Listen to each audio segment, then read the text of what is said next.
पंकज बंदन पग पंकज बंदन सिमराओ अंगद दुख निखंजन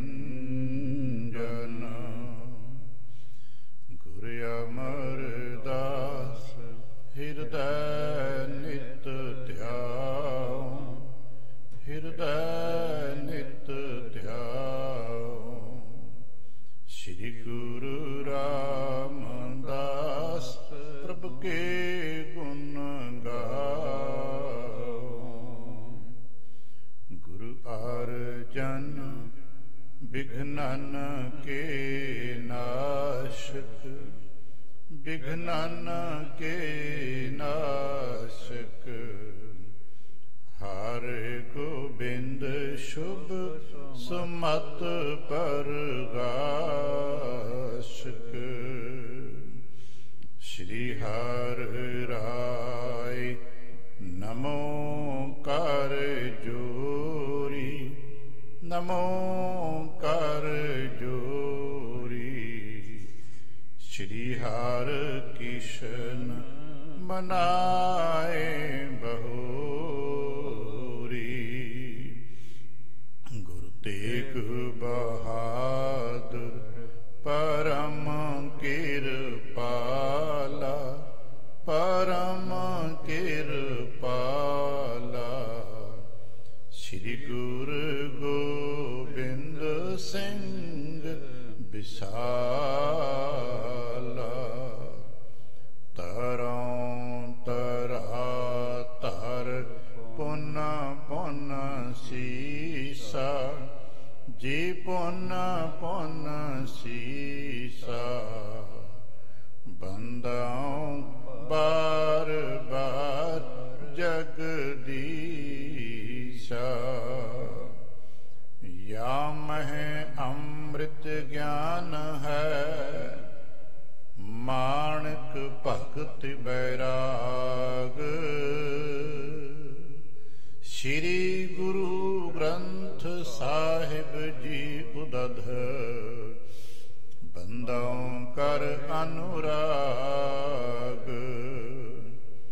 एकंकारा सतगुरु ते प्रसाद सच होए वाहिगुरु जी की फतेह है विघ्न विनाशन सोए वाहिगुरु जी की फतेह है विघ्न विनाशन सोए। सतनाम श्री वाहिगुरु साहब जी ग्राम तुंग को आप सिधारी भिक्षा हेतु लाभे इशतारी जो श्री रामदास खनवायो दुख पंजन बदरी तर पायो ग्राम तुंग को आप सिधारी। वाहिगुरु जी का खालसा वाहिगुरु जी की फतेह। सतगुरु पातशाह साहब जी दे पावन दरबार की हाजरी भरदिया गुरु पातशाह साहब जी दे अपने ही निज पावन स्वरूप शब्द नाल चित ला के जद आप सावधान ते एकाग्र चीत होए जुड़ मिल बैठे हो पातशाह गुरुदेव जी दियां बेअंत महरहमतां ते वडियाइयां जो सत संगत विच सदा वरतदियां ने आप उन्हां दे सांझी ते धारणी होए हो। किरपलता करना अपने निर्मल हिरदे चों अरदास करना जो गुरु पातशाह साहब जी रहमत करन अपनी पावन साखी जो सिक्ख्या नाल भरपूर है तिसती विचार बोलन दा ताण अते विचार दा प्रवाह बख्शा। एक बार आसीस दिंदियां अमृत दृष्टि पाके जपना जी सतनाम श्री वाहिगुरु। गरीब निवास घट घट के वासी ਸ਼੍ਰੀ ਅਕਾਲ ਪੁਰਖ ਵਾਹਿਗੁਰੂ ਜੀ ਦਾ ਕੋਟਾਨ ਕੋਟ ਸ਼ੁਕਰਾਨਾ ਜੋ ਸੱਚੇ ਪਾਤਸ਼ਾਹ ਸਾਹਿਬ ਜੀ ਨੇ ਕਿਰਪਾ ਕੀਤੀ। ਸੰਪੂਰਨ ਦਿਵਸ ਆਪਣੇ ਪਿਆਰ ਅਤੇ ਭਾਣੇ ਵਿੱਚ ਬਤੀਤ ਕਰਾਏ। ਸੰਧਿਆ ਕੇ ਸਮੇਂ ਸਜੇ ਹੋਏ ਦਰਬਾਰ ਦੀਆਂ ਹਾਜ਼ਰੀਆਂ ਭਰਨ ਦਾ ਆ ਸੁਭਾਗ ਸਮਾਂ ਬਖਸ਼ਿਸ਼ ਕੀਤੇ। ਮਹਾਰਾਜ ਨੇ ਹਰ ਰੋਜ਼ ਦੀ ਤਰ੍ਹਾਂ ਅੱਜ ਵੀ ਅੰਮ੍ਰਿਤ ਵੇਲੇ ਸਾਨੂੰ ਜੋ ਬਖਸ਼ਿਸ਼ ਦਿੱਤੀ ਹੈ, ਸ਼੍ਰੀ ਮੁਖ ਵਾਕ ਦੇ ਰਾਹੀਂ ਸਾਨੂੰ ਇੱਕ ਵਿਸ਼ਵਾਸ ਤੇ ਭਰੋਸਾ ਦਿੱਤਾ ਹੈ ਤੇ ਨਾਲ ਹੀ ਨਾਲ ਰਾਹਨੁਮਾਈ ਕੀਤੀ ਹੈ, ਹੁਕਮ ਕੀਤਾ ਮਨਾ ਉਸ ਅਕਾਲ ਪੁਰਖ ਵਾਹਿਗੁਰੂ ਜੀ ਦਾ ਚਿੰਤਨ ਕਰਿਆ ਕਰ, ਸਿਮਰਨ ਕਰਿਆ ਕਰ। ਇਹ ਮਨ ਹਰ ਜੀ ਧਿਆਏ ਤੂੰ, ਇੱਕ ਮਨ ਇੱਕ ਚਿਤ ਭਾਏ। ਹਰ ਕੀਆਂ ਸਦਾ ਸਦਾ ਵਡਿਆਈਆਂ ਦੇ ਨਾ ਪਛਤਾਏ। ਇਹ ਅੰਮ੍ਰਿਤਮਈ ਬਚਨ ਸੱਚੇ ਪਾਤਸ਼ਾਹ ਨੇ ਅੱਜ ਸਾਨੂੰ ਬਖਸ਼ਿਸ਼ ਕੀਤਾ। ਜਿਸ ਦੀ ਛਾਂ ਹੇਠ ਰਹਿੰਦਿਆਂ ਅਸੀਂ ਆਪਣਾ ਅੱਜ ਦਾ ਦਿਨ ਸਵਾਰਨਾ ਹੈ। ਗੁਰਦੇਵ ਕਿਰਪਾ ਕਰਨ ਅਸੀਂ ਸਾਰੇ ਹੀ ਪਾਤਸ਼ਾਹ ਸਾਹਿਬ ਦੇ ਪਾਵਨ ਚਰਨਾਂ 'ਚ ਨਤਮਸਤਕ ਹੁੰਦੇ। ਇਤਿਹਾਸ ਦੀ ਗਾਥਾ ਨਾਲ ਜੁੜਨ ਦਾ ਯਤਨ ਕਰਦੇ ਹਾਂ। ਜਿਵੇਂ ਹੁਣੇ ਦੱਸਿਆ ਗਿਆ ਕਿ ਅੱਜ ਦਾ ਦਿਨ ਚੌਥੇ ਪਾਤਸ਼ਾਹ ਸਤਿਗੁਰੂ ਰਾਮਦਾਸ ਸਾਹਿਬ ਜੀ ਨੇ ਇਹ ਸਰੀਰਕ ਚੋਲਾ ਛੱਡ ਦਿੱਤਾ ਹੈ। ਸਰੀਰਕ ਚੋਲਾ ਛੱਡੇ ਤੇ ਆਪ ਸਾਡੇ ਵਿੱਚ ਸਦਾ ਵਾਸਤੇ ਗੁਰ ਕਰਤੇ ਦੇ ਪਿਆਰ ਰਹਿਮਤਾਂ ਵਰਸਾਉਂਦੇ ਹੋਏ ਪੰਚਮ ਸਰੂਪ ਹੋ ਕੇ ਵਰਤ ਗਏ ਨੇ।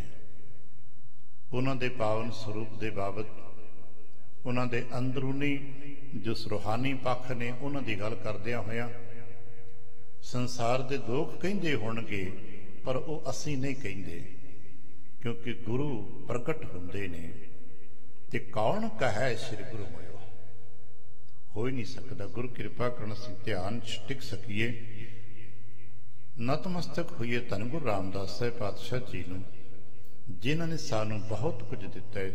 ਅੱਜ ਸ੍ਰੀ ਦਰਬਾਰ ਸਾਹਿਬ ਦੇ ਜੂਝ ਜਾਂਦਿਆਂ ਹੀ ਸੁੱਤੇ ਸਿੱਧ ਹੀ ਹਰ ਇੱਕ ਜੀ ਦੇ ਮੁਖੋਂ ਧੰਨ ਗੁਰੂ ਰਾਮਦਾਸ, ਧੰਨ ਗੁਰੂ ਰਾਮਦਾਸ ਹੁਣ ਲੱਗ ਪੈਂਦਾ। ਉਹਨਾਂ ਦੇ ਹੀ ਨਿਸ਼ਾਨਦੇਹੀਆਂ ਤੇ ਇਹ ਸਾਰੇ ਸ੍ਰੀ ਅੰਮ੍ਰਿਤਸਰ ਸਾਹਿਬ ਦਾ ਨਕਸ਼ਾ ਬਣਿਆ, ਆਪ ਉਹਨਾਂ ਬਣਵਾਏ। ਜਿਨ੍ਹਾਂ ਦੇ ਬਾਬਤ ਭਾਈ ਸਾਹਿਬ ਗੁਰਦਾਸ ਸਾਹਿਬ ਜੀ ਵੀ ਕਹਿੰਦੇ ਨੇ, ਬੈਠਾ ਸੋਢੀ ਪਾਤਸ਼ਾਹ ਰਾਮਦਾਸ ਸਤਿਗੁਰੂ ਕਹਾਵੇ। ਤੇ ਜਿਨ੍ਹਾਂ ਨੇ ਹੀ ਅੰਮ੍ਰਿਤਸਰ ਸਾਹਿਬ ਜੀ ਦੇ ਅੰਮ੍ਰਿਤ ਸਰੋਵਰ ਸਾਹਿਬ ਜੀ ਕੇ ਨਿਸ਼ਾਨਦੇਹੀਆਂ ਕੀਤੀਆਂ ਤੇ ਅੱਜ ਸਾਨੂੰ ਉਹ ਪ੍ਰਾਪਤੀਆਂ ਹੋਈਆਂ। ਇਤਿਹਾਸ ਦੀ ਗਾਥਾ ਨਾਲ ਜੁੜੇ ਸਾਂ। ਪੰਚਮ ਪਾਤਸ਼ਾਹ ਸਾਹਿਬ ਜੀ ਕੇ ਸਜੇ ਹੋਏ ਦਰਬਾਰ ਵਿੱਚ ਉਹ ਇੱਕ ਮਸਲਾ ਆਇਆ ਸੀ ਜਿਹਦੀ ਆਪਾਂ ਗਾਥਾ ਸੁਣਦੇ ਸਾਂ। ਪੱਟੀ ਦੇ ਇਲਾਕੇ ਦੇ ਚੌਧਰੀ ਜ਼ਿਮੀਦਾਰ ਨੇ ਆਪਣੀ ਇੱਕ ਛੋਟੀ ਬੇਟੀ ਨੂੰ ਇਸ ਖਤਾ ਕਰਕੇ ਇੱਕ ਕੁੜੀ ਨਾਲ ਵਿਆਹ ਦਿੱਤਾ ਕਿ ਉਹ ਇਹ ਕਹਿੰਦੀ ਹੈ ਕਿ ਅਸੀਂ ਤੇਰਾ ਵਾਦਾ ਦਿੱਤਾ ਖਾਂਦੀ ਆ। ਸਾਰੇ ਸੰਸਾਰ ਦੇ ਜਿਤਨੇ ਵੀ ਜੀ ਨੇ ਇਹ ਰੱਬ ਦਾ ਦਿੱਤਾ ਖਾਂਦੇ ਨੇ। ਹਰ ਕੋਈ ਜੀ ਆਪਣੇ ਭਾਗਾਂ ਦਾ ਦਿੱਤਾ ਖਾਂਦਾ ਹੈ, ਹਰ ਕੋਈ ਜੀ ਆਪਣੇ ਭਾਗਾਂ ਦਾ ਭੋਗਦਾ ਹੈ ਤੇ ਸਾਨੂੰ ਸਾਰੇ ਜੀਆਂ ਨੂੰ ਆਪਣੇ ਭਾਗਾਂ ਦੀਆਂ ਹੀ ਪ੍ਰਾਪਤੀਆਂ ਹੁੰਦੀਆਂ ਨੇ। ਇਸ ਖਤਾ ਕਰਕੇ ਉਹਦੇ ਪਿਤਾ ਨੇ ਇਸ ਬੇਟੀ ਨੂੰ ਇਸ ਕੁੜੀ ਨਾਲ ਵਿਆਹ ਦਿੱਤਾ ਕਿ ਦੇਖਾਂਗੇ ਤੂੰ ਭਾਗਾਂ ਦਾ ਕੀ ਖਾਂਦੀ ਹੈ। ਕਲਸੀ ਵਾਚਦੇ ਸਾਂ ਉਹ ਮੰਗਦੀ ਪਿੰਡਦੀ ਪਿੰਡ ਪਿੰਡ ਹੁੰਦੀ ਹੋਈ ਪਿੰਡੋਂ ਬਾਹਰ ਪਤੀ ਨੂੰ ਖਾਰੇ 'ਚ ਬਿਠਾ ਦੇਣਾ ਹੈ, ਆਪ ਮੰਗਣ ਚਲੇ ਜਾਣਾ। ਇੱਕ ਦਿਨ ਜਿੱਥੇ ਹੁਣ ਸ਼੍ਰੀ ਅੰਮ੍ਰਿਤਸਰ ਸਾਹਿਬ ਘੁੱਗ ਵਾਸਤੇ ਉਦੋਂ 'ਚ ਨਵੀਂ ਨਵੀਂ ਆਬਾਦੀ ਇਹ ਸ਼ੁਰੂਆਤ ਹੋ ਰਹੀ ਹੈ। ਗੁਰੂ ਕੇ ਮਹਿਲ ਹਨ, ਸਤਸੰਗਤਾਂ ਦੇ ਚਰਨ ਪੈ ਚੁੱਕੇ ਨੇ, ਗੁਰੂ ਮਹਾਰਾਜ ਸਾਹਿਬ ਦਾ ਨਿਵਾਸ ਹਨ, ਪਰ ਇਹ ਬਹੁਤ ਸਾਰੀਆਂ ਜਗ੍ਹਾਵਾਂ ਅਜੇ ਵੱਡੇ ਪੱਧਰਾਂ ਤੇ ਪ੍ਰਗਟ ਨਹੀਂ ਹਨ। ਨਿਸ਼ਾਨਦੇਹੀਆਂ ਤਕਰੀਬਨ ਸਾਰੀਆਂ ਕਰ ਲਈਆਂ ਗਈਆਂ ਨੇ। ਜਿੱਥੇ ਅੱਜ ਸ਼੍ਰੀ ਅੰਮ੍ਰਿਤਸਰ ਸਾਹਿਬ ਸਰੋਵਰ ਹੈ, ਇੱਥੇ ਬੇਰੀਆਂ ਦੀ ਸੰਘਣੀਆਂ ਝਾੜੀਆਂ ਸਨ, ਬੇਰੀਆਂ ਦੇ ਦਰਖਤ ਸਨ। ਇੱਥੋਂ ਥੋੜਾ ਹਟਵਾ ਪਿੰਡ ਆਲੇ ਦੁਆਲੇ ਦੇ ਨੇ ਜਿਨ੍ਹਾਂ ਦੇ ਵਿੱਚ ਉਹ ਮੰਗ ਕੇ ਆਪਣਾ ਗੁਜ਼ਾਰਾ ਵੀ ਕਰਦੀ ਰਹੀ। ਅੱਜ ਉਹਦਾ ਇੱਕ ਨਿੱਕਾ ਜਿਹਾ ਦਰਸ਼ਨ ਆਪਾਂ ਸਾਂਝਾ ਕਰਦੇ ਹਾਂ। ਬੇਰੀਆਂ ਦੇ ਰੁੱਖ ਹੇਠ ਉਸਨੇ ਆਪਣੇ ਪਤੀ ਦੀ ਖਾਰੀ ਨੂੰ ਰੱਖ ਦਿੱਤਾ ਤੇ ਆਪ ਲਾਗਲੇ ਪਿੰਡ ਭੋਜਨ ਮੰਗਣ ਚਲੀ ਗਈ ਹੈ। ਬਸ ਇੱਥੋਂ ਅੱਜ ਦੀ ਗੱਲ ਆਰੰਭ ਕਰਦੇ ਹਾਂ। ਤੁੰਗ ਨਗਰ ਨੂੰ ਉਹ ਮੰਗਣ ਗਈ ਹੈ। ਉੱਥੋਂ ਕੀ ਕੁਝ ਵਰਤਦਾ ਹੈ, ਕੀ ਕੁਝ ਵੀ ਭਾਣੇ ਹੁਕਮੀ ਕਲਾ ਵਰਤਦੀਆਂ ਨੇ, ਅੱਜ ਗੁਰ ਕਰਤੇ ਦੀ ਵਰਤਰੀ ਹੁਕਮੀ ਕਲਾ ਦੇ ਆਪਾਂ ਦਰਸ਼ਨ ਕਰਦੇ ਹਾਂ। ਸਤਨਾਮ ਸ੍ਰੀ ਵਾਹਿਗੁਰੂ ਸਾਹਿਬ ਜੀ। ਗ੍ਰਾਮ ਤੁੰਗ ਕੋ ਆਪ ਸਿਧਾਰੀ। ਆਪ ਗ੍ਰਾਮ ਤੁੰਗ ਨਗਰ ਵੱਲ ਚਲੀ ਗਈ ਹੈ। ਆਪਣੇ ਪਤੀ ਦੀ ਖਾਰੀ ਨੂੰ ਉੱਥੇ ਉਹਨੇ ਰੁੱਖਾਂ ਥੱਲੇ ਟਿਕਾ ਦਿੱਤਾ ਹੈ। ਭਿਖਿਆ ਹਿਤ ਲੈਬੇ ਇਸ਼ ਧਾਰੀ। ਕਿਉਂਕਿ ਉਹਦੇ ਕੋਲ ਹੁਣ ਕੋਈ ਹੋਰ ਸਾਧਨ ਨਹੀਂਗਾ, ਕੋਈ ਜ਼ਰੀਆ ਨਹੀਂਗਾ ਉਦਰ ਪੂਰਤੀ ਦਾ, ਤੇ ਉਹ ਨਗਰਾਂ ਚੋਂ ਪਿੰਡਾਂ ਚੋਂ ਭਿਖਿਆ ਮੰਗਦੀ ਹੈ, ਭੋਜਨ ਮੰਗਦੀ ਹੈ, ਤੇ ਆਪਣਾ ਤੇ ਆਪਣੇ ਪਤੀ ਦਾ ਪੇਟ ਦਾ ਗੁਜ਼ਾਰਾ ਭਰਦੀ ਹੈ। ਉਹ ਆਪ ਭੋਜਨ ਭਿਖਿਆ ਪ੍ਰਾਪਤ ਕਰਨ ਵਾਸਤੇ ਚਲੀ ਗਈ ਹੈ। ਜੋ ਸ਼੍ਰੀ ਰਾਮਦਾਸ ਖਨਵਾਇਓ। ਔਰ ਉੱਥੇ ਜਿੱਥੇ ਉਹਨੇ ਆਪਣੇ ਪਤੀ ਦੀ ਖਾਰੀ ਨੂੰ ਟਿਕਾਇਆ ਹੈ, ਉਹ ਥਾਂ ਦੀ ਨਿਸ਼ਾਨਦੇਹੀ ਚੌਥੇ ਪਾਤਸ਼ਾਹ ਸਤਿਗੁਰੂ ਰਾਮਦਾਸ ਸਾਹਿਬ ਜੀ ਨੇ ਕੀਤੀ ਸੀ, ਤੇ ਕੁਝ ਕੁ ਥੋੜੀ ਜਿਹੀ ਕਾਰ ਸੇਵਾ ਵੀ ਉੱਥੋਂ ਦੀ ਸਤਿਗੁਰੂ ਪਾਤਸ਼ਾਹ ਸਾਹਿਬ ਜੀ ਨੇ ਕਰਵਾਈ ਹੋਈ ਸੀ। ਦੁਖ ਭੰਜਨ ਬਦਰੀ ਤਰ ਭਾਇਓ। ਹੁਣ ਉਸ ਨੂੰ ਅਸੀਂ ਦੁਖ ਭੰਜਨੀ ਸਾਹਿਬ ਜੀ ਦੇ ਨਾਮ ਨਾਲ ਜਾਣਦੇ ਹਾਂ। ਉਦੋਂ ਇਹ ਨਾਮ ਤੇ ਪ੍ਰਸਿੱਧ ਨਹੀਂ ਸੀ ਹੋਇਆ, ਪਰ ਤੀਸਰੇ ਪਾਤਸ਼ਾਹ ਸਾਹਿਬ ਦਿੱਤੇ ਸੰਕੇਤਾਂ ਦੇ ਹੁਕਮ ਦੇ ਸਦਕੇ ਰਾਮਦਾਸ ਸਤਿਗੁਰੂ ਪਾਤਸ਼ਾਹ ਜੀ ਨੇ ਇੱਥੇ ਕਾਰ ਸੇਵਾ ਦਾ ਟੱਕ ਲਾਇਆ ਹੋਇਆ ਸੀ। ਕੁਝ ਕਾਰਜ, ਕੁਝ ਸੇਵਾਵਾਂ, ਕੁਝ ਖੁਦਾਈ ਦੀ ਸੇਵਾ ਹੋਈ ਸੀ। ਉਂਝ ਇੱਥੇ ਜੇ ਬਾਕੀ ਕੋ ਵੱਡੇ ਪੱਧਰ ਦਾ ਕਾਰਜ ਨਹੀਂ ਸੀ ਹੋਇਆ। ਤਹ ਕਸ਼ਟੋਵਾ ਬਿਨਾ ਚਨਾਰੀ। ਉੱਥੇ ਕੁਝ ਟੋਆ ਜਿਹਾ ਬਣਿਆ ਸੀ, ਛੋਟਾ ਜਿਹਾ ਟੋਭਾ ਬਣਿਆ ਸੀ ਅਜੇ, ਪਰ ਉਹਦੀ ਕੋਈ ਆਮ ਇਲਾਕੇ ਵਿੱਚ ਵੱਡੀ ਪਹਿਚਾਨ ਨਹੀਂ ਸੀ। ਰਹਿਓ ਤੋ ਨਹ ਕਿਸ ਨਿਰਤਾਰੇ। ਉਹ ਅਜੇ ਟਿਕਿਆ ਹੋਇਆ ਸੀ, ਪਰ ਉਹਦੀ ਅਜੇ ਕੋਈ ਵੱਖਰੀ ਪਛਾਣ ਨਹੀਂ ਸੀ ਬਣਾਈ ਗਈ। ਜਿਸ ਮਹਿ ਪਰਿਓ ਨੀਰ ਕੁਛ ਥਿਰਿਓ। ਤੇ ਚੂੰਕਿ ਨਿਵਾਣ ਹੋਣ ਕਰਕੇ ਕੁਝ ਮਿੱਟੀ ਪੁੱਟੀ ਹੋਈ ਸੀ, ਸੇਵਾ ਹੋਈ ਸੀ ਉਸ ਦੀ ਖੁਦਾਈ ਦੀ, ਇਸ ਕਰਕੇ ਨਿਵਾਣ ਕਰਕੇ ਉਹਦੇ ਵਿੱਚ ਕੁਝ ਪਾਣੀ ਜਲ ਵੀ ਸੀਗਾ। ਬਦਰੀ ਤਰ ਕੇ ਪਰਸੋ ਢਰਿਓ। ਤੇ ਚੂੰਕਿ ਆਲੇ ਦੁਆਲੇ ਇਹ ਅੱਜ ਵੀ ਕਿਤੇ ਉਸ ਇਲਾਕੇ ਨੂੰ ਦੇਖੀ ਤੇ ਇਹ ਜਿੱਥੇ ਅੰਮ੍ਰਿਤਸਰ ਸਾਹਿਬ ਵਸਿਆ, ਇਹ ਪਿੰਡਾਂ ਦਾ ਬੇਟ ਨਿਵਾਣ ਇਲਾਕਾ ਹੈ, ਇਸ ਕਰਕੇ ਇੱਥੇ ਪਾਣੀ ਸੀਗਾ। ਤੇ ਉੱਥੇ ਆਲੇ ਦੁਆਲੇ ਬੇਰੀ ਦੇ ਰੁੱਖ, ਬੇਰੀ ਦੇ ਬੂਟੇ, ਜਿੱਥੇ ਅੱਜ ਵੀ ਨਿਸ਼ਾਨੀ ਦੇ ਤੌਰ ਤੇ ਦੇਖੀਏ ਨਾ, ਸ਼੍ਰੀ ਅੰਮ੍ਰਿਤਸਰ ਸਾਹਿਬ ਸਰੋਵਰ ਸਾਹਿਬ ਦੇ ਦੁੱਖ ਭੰਜਨੀ ਸਾਹਿਬ ਦੀ ਬੇਰੀ ਹੈ, ਬੇਰ ਬਾਬਾ ਬੁੱਢਾ ਸਾਹਿਬ ਜੀ ਦੀ ਹੈ, ਲਾਚੀ ਬੇਰ ਹੈ। ਇਸ ਪ੍ਰਕਾਰ ਇਹ ਕੁਝ ਇਤਿਹਾਸਕ ਬੇਰੀਆਂ ਸਾਡੇ ਕੋਲ ਹੈਗੀਆਂ ਨੇ। ਇਹਦਾ ਮਤਲਬ ਕਿ ਇੱਥੇ ਬੇਰੀਆਂ ਦੇ ਹੋਰ ਵੀ ਬਹੁਤ ਸਾਰੇ ਰੁੱਖ ਬੂਟੇ ਹੋਣਗੇ ਜੋ ਸਮੇਂ ਦੇ ਨਾਲ ਅੱਗੇ ਪਿੱਛੇ ਹੋਏ ਨੇ, ਪਰ ਇੱਥੇ ਕਿਉਂਕਿ ਨਿਵਾਣ ਸੀ, ਕੁਝ ਜਲ ਸੀ, ਉਹਨੇ ਜਲ ਦਾ ਟਿਕਾਣਾ ਲਿਆ ਤੇ ਕੁਝ ਛਾਂ ਲਈ ਤੇ ਆਪਣੇ ਪਤੀ ਨੂੰ ਉੱਥੇ ਟਿਕਾ ਦਿੱਤਾ। ਹੋਤੀ ਮੇਘ ਕੇ ਤਬ ਸੰਕਰਾਂਤ। ਕਹਿੰਦੇ ਨੇ ਕਿ ਉਸ ਦਿਨ ਮੇਘ ਕਹਿੰਦੇ ਨੇ ਸੰਸਕ੍ਰਿਤ ਭਾਸ਼ਾ ਦੇ ਜਿਹਨੂੰ ਆਪਾਂ ਪੰਜਾਬੀ ਚ ਵਿਸਾਖ ਕਹਿੰਦੇ ਆ। ਜਿਸ ਦਿਨ ਇਹ ਬੀਬੀ ਉੱਥੇ ਟਿਕਾ ਕੇ ਗਈ ਹੈ, ਉਸ ਦਿਨ ਵਿਸਾਖ ਦੀ ਸੰਗਰਾਂਦ ਦਾ ਦਿਹਾੜਾ ਸੀ, ਭਾਵ ਸਾਡੇ ਸ਼ਬਦਾਂ ਵਿੱਚ ਉਸ ਦਿਨ ਵਿਸਾਖੀ ਦਾ ਪੁਰਬ ਸੀ। ਸਮ ਪੁਰਬ ਕੋ ਤਬ ਬਿਰਤਾਂਤ। ਤੇ ਇਹ ਸਮਾਂ ਪੁਰਬ ਦਾ ਸੀ, ਇਸ ਕਰਕੇ ਸੰਗਤਾਂ ਵੀ ਆਲੇ ਦੁਆਲੇ ਵਿਚਰਦੀਆਂ ਸਨ, ਕਿਉਂਕਿ ਜਿੱਥੇ ਸਤਿਗੁਰੂ ਪਾਤਸ਼ਾਹ ਹੁੰਦੇ ਕਿ ਸੁਭਾਵਕ ਹੀ ਉੱਥੇ ਤੈਂ ਸਤ ਸੰਗਤ ਬਣਾਈ, ਉੱਥੇ ਸੰਗਤ ਬਣ ਜਾਂਦੀ। ਬੇਸ਼ੱਕ ਇੱਥੇ ਬੇਰੀਆਂ ਦੀ ਝੰਗੀਆਂ 'ਚ ਸੰਗਤਾਂ ਨਹੀਂ ਸੀ ਆਉਂਦੀਆਂ ਜਾਂਦੀਆਂ, ਪਰ ਅੱਡੋ ਲਾਗੇ ਹੀ ਨਗਰ ਵਸਦਾ ਸੀ, ਉੱਥੇ ਸੰਗਤਾਂ ਦਾ ਆਉਣ ਜਾਣ ਸੀ। ਸਹਜ ਸੁਭਾਇਕ ਬਾਇਸ ਆਇਓ। ਸਿਆਣੇ ਦੱਸਦੇ ਨੇ, ਮਹਾਂਕਵੀ ਦੱਸ ਰਹੇ ਕਿ ਜਦੋਂ ਇਹ ਪਤੀ ਨੂੰ ਉੱਥੇ ਟਿਕਾ ਕੇ ਚਲੀ ਗਈ ਹੈ, ਉਹ ਪਤੀ ਕੋੜੀ ਹੈ, ਉਹ ਖਾਰੀ 'ਚ ਪਿਆ ਹੋਇਆ ਆਲਾ ਦੁਆਲਾ ਦੇਖ ਤੇ ਸਕਦਾ ਨਾ, ਜੇ ਕੋਈ ਕਿਰਿਆ ਨਹੀਂ ਕਰ ਸਕਦਾ ਕਮ ਸੇ ਕਮ ਦੇਖੀ ਤੇ ਜਾਂਦਾ ਆਲੇ ਦੁਆਲੇ ਨੂੰ। ਹੁਣ ਉਹਦੇ ਦੇਖਦਿਆਂ ਦੇਖਦਿਆਂ ਇੱਕ ਭਾਣਾ ਵਰਤਿਆ, ਕੌਤਕ ਹੋਇਆ। ਸੁਭਾਵਕ ਹੀ ਉਹਨੇ ਦੇਖਿਆ ਕਿ ਸਹਿਜ ਸੁਭਾਅ ਇੱਕ ਕਾਂ ਆਏ ਤੇ ਉਹਨਾਂ ਬੇਰੀਆਂ ਤੇ ਬੈਠਾ ਹੈ। ਬੈਠ ਤਰੂ ਪਰ ਜਲ ਦ੍ਰਿਸ਼ਟਾਇਓ। ਹੁਣ ਰੁੱਖ ਤੇ ਬੈਠ ਕੇ ਉਹਨੇ ਹੇਠਾਂ ਪਾਣੀ ਵੱਲ ਝਾਤ ਪਾਈ ਹੈ। ਉਤੋ ਤਿਰਖਾ ਤੋਰੇ ਉੱਤਰ ਉਤਰੇ। ਤੇ ਚੂੰਕਿ ਵਿਸਾਖੀ ਦਾ ਦਿਨ ਮਤਲਬ ਆਲੇ ਦੁਆਲੇ ਚ ਗਰਮੀਆਂ ਦਾ ਮੌਸਮ ਹੋ ਗਿਆ, ਵਾਢੀਆਂ ਚੁੱਕ ਫੁਮੀਆਂ ਦੇ ਗਰਮੀਆਂ ਕਰਕੇ ਹੁਣ ਤੇ ਲੱਗੀ ਹੋਈ ਹੈ, ਤੇ ਉਹਨੇ ਰੁੱਖ ਤੇ ਬੈਠੇ ਨੇ ਹੇਠਾਂ ਪਾਣੀ ਦੇਖਿਆ, ਤੇ ਉਹ ਰੁੱਖ ਤੋਂ ਹੇਠਾਂ ਪਾਣੀ ਦੇ ਕਿਨਾਰੇ ਤੇ ਆਣ ਬੈਠਾ। ਪੰਜ ਬੇਰ ਚੁੰਚਨ ਕੋ ਭਰੇ। ਤੇ ਚੂੰਕਿ ਪਿਆਸਾ ਸੀ, ਉਹਨੇ ਪਾਣੀ ਦੇ ਘੁੱਟ ਭਰਨੇ ਸ਼ੁਰੂ ਕਰਤੇ। 1 2 3 4 5 ਕਰਦਿਆਂ ਉਹਨੇ 5 ਵਾਰ ਪਹੁੰਚੂ ਜਾਂ ਭਰ ਕੇ ਉਸ ਟੋਭੇ ਦਾ ਨਿਰਮਲ ਸ਼ੀਤਲ ਜਲ ਪਾਨ ਕੀਤਾ। ਜਬ ਅੰਤਰ ਜਲ ਪ੍ਰਵਸ਼ਿਓ ਜਾਏ। ਤੇ ਮਹਾਂਕਵੀ ਦੱਸਦੇ ਨੇ ਕਿ ਜਦੋਂ ਉਸ ਅੰਮ੍ਰਿਤਮਈ ਜਲ ਦੇ 5 ਘੁੱਟ ਉਹਦੇ ਅੰਦਰ ਗਏ ਤੇ ਉਹਨੇ ਆਪਣੀ ਕਲਾ ਵਰਤਾ ਦਿੱਤੀ, ਉਹਦਾ ਆਪਣਾ ਤਾਸੀਰ ਪ੍ਰਭਾਵ ਸ਼ੁਰੂ ਹੋ ਗਿਆ। ਹਿਰਦਾ ਸ਼ੁੱਧ ਹੋਏ ਬੁੱਧ ਬਿਦਤਾਏ। ਤੇ ਉਸ ਦੀ ਤਾਸੀਰ ਦੇ ਸਦਕੇ ਉਹਦਾ ਹਿਰਦਾ ਭਾਵੇਂ ਬਿਰਤੀ ਕਾਂ ਸੀ, ਜਨਮ ਉਹਨੂੰ ਜੋਨ ਕਰਕੇ ਕਾਂ ਮਿਲਿਆ, ਪਰ ਕਦੇ ਕਿਸੇ ਭਾਗ ਜਾਗਣਗੇ ਦਾ ਕੋਈ ਦਾਵਾ ਨਹੀਂ ਅਸੀਂ ਕਦੇ ਕਰ ਸਕਦੇ ਕਿਸ ਚੀਜ਼ ਦੇ ਕਦੋਂ ਕੈਸੇ ਭਾਗ ਜਾਗਣਗੇ। ਉਸ ਨੂੰ ਉਹ 5 ਘੁੱਟ ਪੀਣ ਨੂੰ ਮਿਲਿਆ, ਜਿਸ ਦੇ ਸਦਕੇ ਉਹਦੇ ਹਿਰਦੇ ਦੀ ਸ਼ੁੱਧਤਾ ਪ੍ਰਗਟ ਹੋ ਗਈ ਤੇ ਚੇਤਨ ਪ੍ਰਗਟ ਹੋ ਗਿਆ। ਕਰਿਓ ਇਸ਼ਨਾਨ ਪੁਰਬ ਕੇ ਕਾਰ। ਤੇ ਉਸ ਨੇ ਅੱਗੇ ਵੱਧ ਕੇ ਉਹਦੇ ਚ ਚੁੱਭੀ ਲਾ ਲਈ।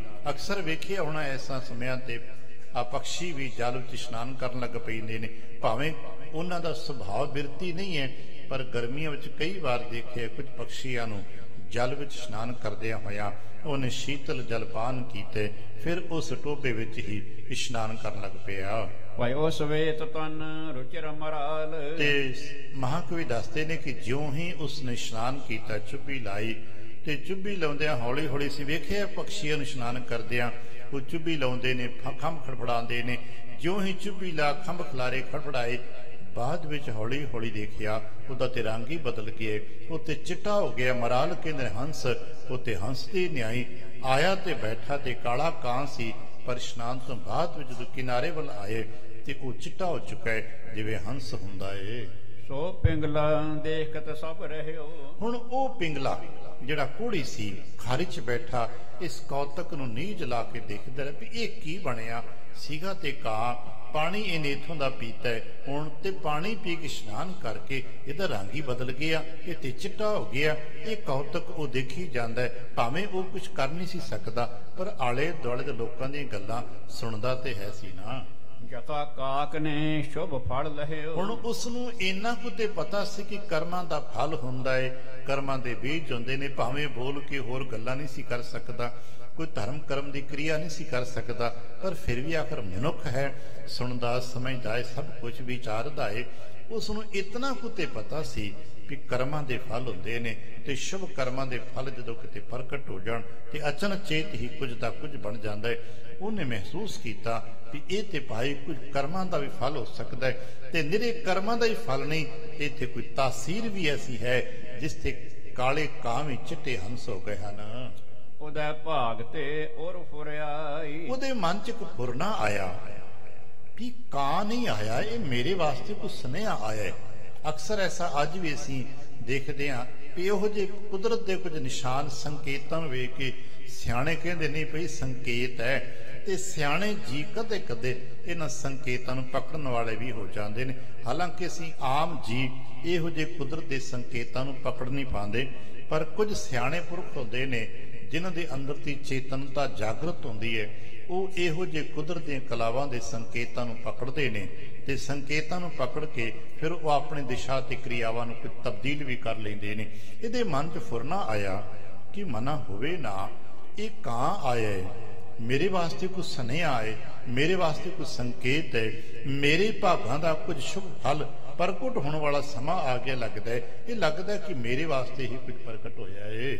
ਇਸ ਜਲ ਕੇ ਮਹਿਮਾ ਅਧਿਕਾਈ। ਨਿਰਾ ਕਾਂ ਦੇ ਸ਼ੁਭ ਫਲ ਹੀ ਨਹੀਂ, ਇਸ ਜਲ ਦੀ ਵੀ, ਇਸ ਥਾਂ ਦੀ ਵੀ ਕੋਈ ਮਹਿਮਾ ਹੁੰਦੀ। ਔਰ ਅੱਜ ਤੱਕ ਸਾਰੇ ਮਨੋਵਿਗਿਆਨੀ, ਧਰਮ ਸ਼ਾਸਤਰੀ ਤੇ ਸਾਰੇ ਮੰਨਦੇ ਨੇ ਕਿ ਥਾਵਾਂ ਦੀ ਆਪਣੀ ਮਹਿਮਾ ਹੁੰਦੀ ਹੈ। ਹਰ ਥਾਂ ਤੇ ਇੱਕ ਔਰਾ ਹੁੰਦਾ ਹੈ, ਤਾਸੀਰ ਵਰਤਦੀ ਹੈ। ਵਿਗਿਆਨ ਵਾਲੇ ਵੀ ਇਹ ਮੰਨਣ ਲੱਗ ਪਏ ਨੇ ਕਿ ਥਾਵਾਂ ਤੇ ਧਰਤੀ ਤੇ ਬੜੇ ਲੰਮੇਰੇ ਸਮੇਂ ਤੱਕ ਤਾਸੀਰ ਬਣੀ ਰਹਿੰਦੀ ਹੈ।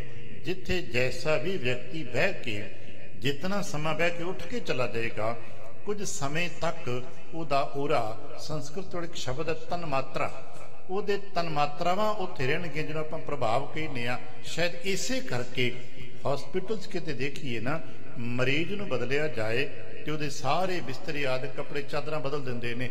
ਅਸੀਂ ਵਿਗਿਆਨਕ ਕਹਿੰਦੇ ਕਿ ਉਹਦੀ ਸ਼ਾਇਦ ਬਿਮਾਰੀ ਦੇ ਜਰਮ ਰਹਿ ਜਾਂਦੇ ਨੇ। ਨਿਰੇ ਬਿਮਾਰੀ ਦੇ ਜਰਮ ਸੀ ਨਹੀਂ ਰਹਿੰਦੇ, ਉਹਦਾ ਔਰਾ ਉੱਥੇ ਰਹਿ ਜਾਂਦਾ ਹੈ ਤੇ ਉਹਨੂੰ ਸ਼ੁੱਧ ਕਰਨ ਦਾ ਯਤਨ ਕੀਤਾ ਜਾਂਦਾ ਹੈ। ਆ ਸਤ ਸੰਗਤਾਂ 'ਚ ਅਸੀਂ ਆ ਕੇ ਕਿਉਂ ਬੈਠਦੇ ਹਾਂ? ਕਿਉਂਕਿ ਇੱਥੇ ਗੁਰਮੁਖਾਂ ਦਾ ਔਰਾ ਬਣ ਜਾਂਦਾ ਹੈ। ਭਾਵੇਂ ਕਦੇ ਇਹ ਆਮ ਮੈਦਾਨ ਹੀ ਹੋਣਗੇ, ਇਹ ਥਾਂ ਕਦੇ ਆਮ ਲੋਕਾਂ ਦੇ ਟਿਕਾਣੇ ਹੋਣਗੇ, ਇੱਥੇ ਕੋਈ ਮੰਦਰ ਨਹੀਂ ਹੈ। ਪਰ ਜਦੋਂ ਸਿੱਖਾਂ ਸੰਗਤਾਂ ਨੇ ਇਸ ਨੂੰ ਤਾਮੀਲ ਕਰ ਲਿਆ ਵੀ ਹੁਣ ਇਹ ਸਤ ਸੰਗਤ ਦਾ ਪੜਾਅ ਹੋ ਗਿਆ, ਨਤਮਸਤਕ ਹੋਣ ਲੱਗ ਪਏ ਆ। ਕਲਪਨਾ ਕਰਨਾ, ਜਦੋਂ ਇਹ ਥਾਂ ਗੁਰਦੁਆਰਾ ਸਾਹਿਬ ਦੇ ਰੂਪ ਚ ਨਹੀਂ ਸੀ, ਉਦੋਂ ਇੱਥੇ ਕੌਣ ਮੱਥਾ ਟੇਕਦਾ ਸੀ? ਇੱਥੇ ਕੌਣ ਆਉਂਦਾ ਸੀ? ਲੰਘਦੇ ਲੋਕ ਲੰਘ ਕੇ ਵੇਖ ਕੇ ਲੰਘ ਜਾਂਦੇ ਹੋਣਗੇ। ਪਰ ਸਮਾਂ ਆਇਆ, ਕੁਝ ਸਿੱਖਾਂ ਦੇ ਮਨ ਚ ਖਿਆਲ ਆਇਆ, ਉਸ ਨੂੰ ਦੁਨੀਆ ਦੇ ਕਿਸੇ ਕਾਰਨਾਂ ਕਰਕੇ ਕਵਾਂਗੇ ਪ੍ਰਕਾਸ਼ ਹੋ ਗਿਆ ਮਹਾਰਾਜ ਜੀ ਦਾ। ਬਾਣੀ ਦਾ ਪਠਨ ਪਾਠਨ ਜਪ ਆਰੰਭ ਹੋ ਗਿਆ। ਹੌਲੀ ਹੌਲੀ ਅੱਜ ਸੜਕ ਤੋਂ ਲੰਘਦਾ ਬੰਦਾ ਇੱਥੋਂ ਦੀ ਧਰਤੀ ਨੂੰ ਮੱਥਾ ਟੇਕ ਕੇ ਲੰਘ ਜਾਂਦਾ ਹੈ। ਕੀ ਹੈ ਕਿ ਇਮਾਰਤ ਨੂੰ ਨਹੀਂ, ਇੱਥੇ ਸਤਸੰਗਤ ਦੀ ਤਾਸੀਰ ਫੈਲ ਗਈ ਹੈ। ਇੱਥੇ ਜਪ ਹੁੰਦਾ ਹੈ, ਬਾਣੀ ਪੜ੍ਹੀ ਜਾਂਦੀ ਹੈ, ਉਹਦੀ ਤਾਸੀਰ ਫੈਲੀ ਹੈ, ਤੇ ਸੰਗਤ ਵਿੱਚ ਸਿਮਰਨ ਹੁੰਦਾ ਹੈ, ਉਹਦਾ ਔਰਾ ਬਣਦਾ ਹੈ, ਜਿਹਨੂੰ ਸਤਸੰਗਤ ਦਾ ਪ੍ਰਭਾਵ ਕਹਿੰਦੇ ਆ। ਉਹ ਬੜੇ ਲੰਮੇਰੇ ਸਮੇਂ ਤੱਕ ਥਾਵਾਂ ਤੇ ਪ੍ਰਭਾਵ ਰਹਿੰਦਾ ਹੈ। ਇਹਦੇ ਮਨ 'ਚ ਖਿਆਲ ਆਇਆ ਵੀ ਹੋਵੇ ਨਾ ਹੋਵੇ ਇਸ ਥਾਂ ਦਾ, ਇਸ ਜਲ ਦੀ ਕੋਈ ਤਾਸੀਰ ਹੈ, ਕੋਈ ਪ੍ਰਭਾਵ ਹੈ, ਜਿਸ ਤੇ ਸਦਕੇ ਕਾਲੇ ਕਾਂ ਵੀ ਉਜਲੇ ਹੋ ਗਏ ਨੇ। ਕਿਉਂਕਿ ਸਾਨੂੰ ਇਹਨਾਂ ਤੇ ਬਾਣੀ ਪੜ੍ਹਨ ਨਾਲ ਦੱਸਿਆ ਗਿਆ ਕਿ ਗੁਰੂ ਕਰਤੇ ਦੀ ਕਲਾ ਵੀ ਜੇ ਵਰਤ ਜਾਏ ਤੇ ਕਾਗੋ ਹੰਸ ਕਰੇ ਹੋ ਸਕਦਾ ਹੈ। ਮਨ ਪੁਨ ਮਮ ਬਾਇਸ ਆਇਓ। ਦਰਅਸਲ ਇਹ ਮੇਰੇ ਕੋਈ ਪੁੰਨ ਪ੍ਰਗਟ ਹੋਏ, ਕਿਉਂਕਿ ਹੁਣ ਉਹ ਇਹਨਾਂ ਤੇ ਸਮਝਦਾ ਹੈ ਨਾ ਵੀ ਕੋੜੀ ਨੂੰ ਤੇ ਕੋਈ ਪੁੱਛਦਾ ਨਹੀਂ, ਕੋੜੀ ਨੂੰ ਤੇ ਕੋਈ ਜਾਣਦਾ ਨਹੀਂ, ਬੋਲਦਾ ਨਹੀਂ, ਦੁਰਕਾਰਦੇ ਨੇ। ਪਰ ਮੇਰੇ ਕੁਝ ਪੁੰਨ ਕਰਮ ਪ੍ਰਗਟ ਹੋ ਰਹੇ ਨੇ, ਪਾਸਾ ਵਟ ਰਹੇ ਨੇ। ਇੱਕ ਰਾਜਕੁਮਾਰੀ ਬੀਬੀ ਮੇਰੇ ਨਾਲ ਜੁੜ ਗਈ ਹੈ। ਕਿੱਥੇ ਲੋਕ ਮੈਨੂੰ ਦੁਰਕਾਰਦੇ ਸਨ, ਕਿੱਥੇ ਇੱਕ ਰਾਜਕੁਮਾਰੀ ਬੀਬੀ ਮੇਰੇ ਨਾਲ ਜੁੜੀ ਹੈ, ਮੇਰੇ ਵਾਸਤੇ ਮੰਗ ਕੇ ਲਿਆਉਂਦੀ ਹੈ, ਮੈਨੂੰ ਪਤੀ ਮੰਨਦੀ ਹੈ, ਸੇਵਾ ਕਰਦੀ ਹੈ।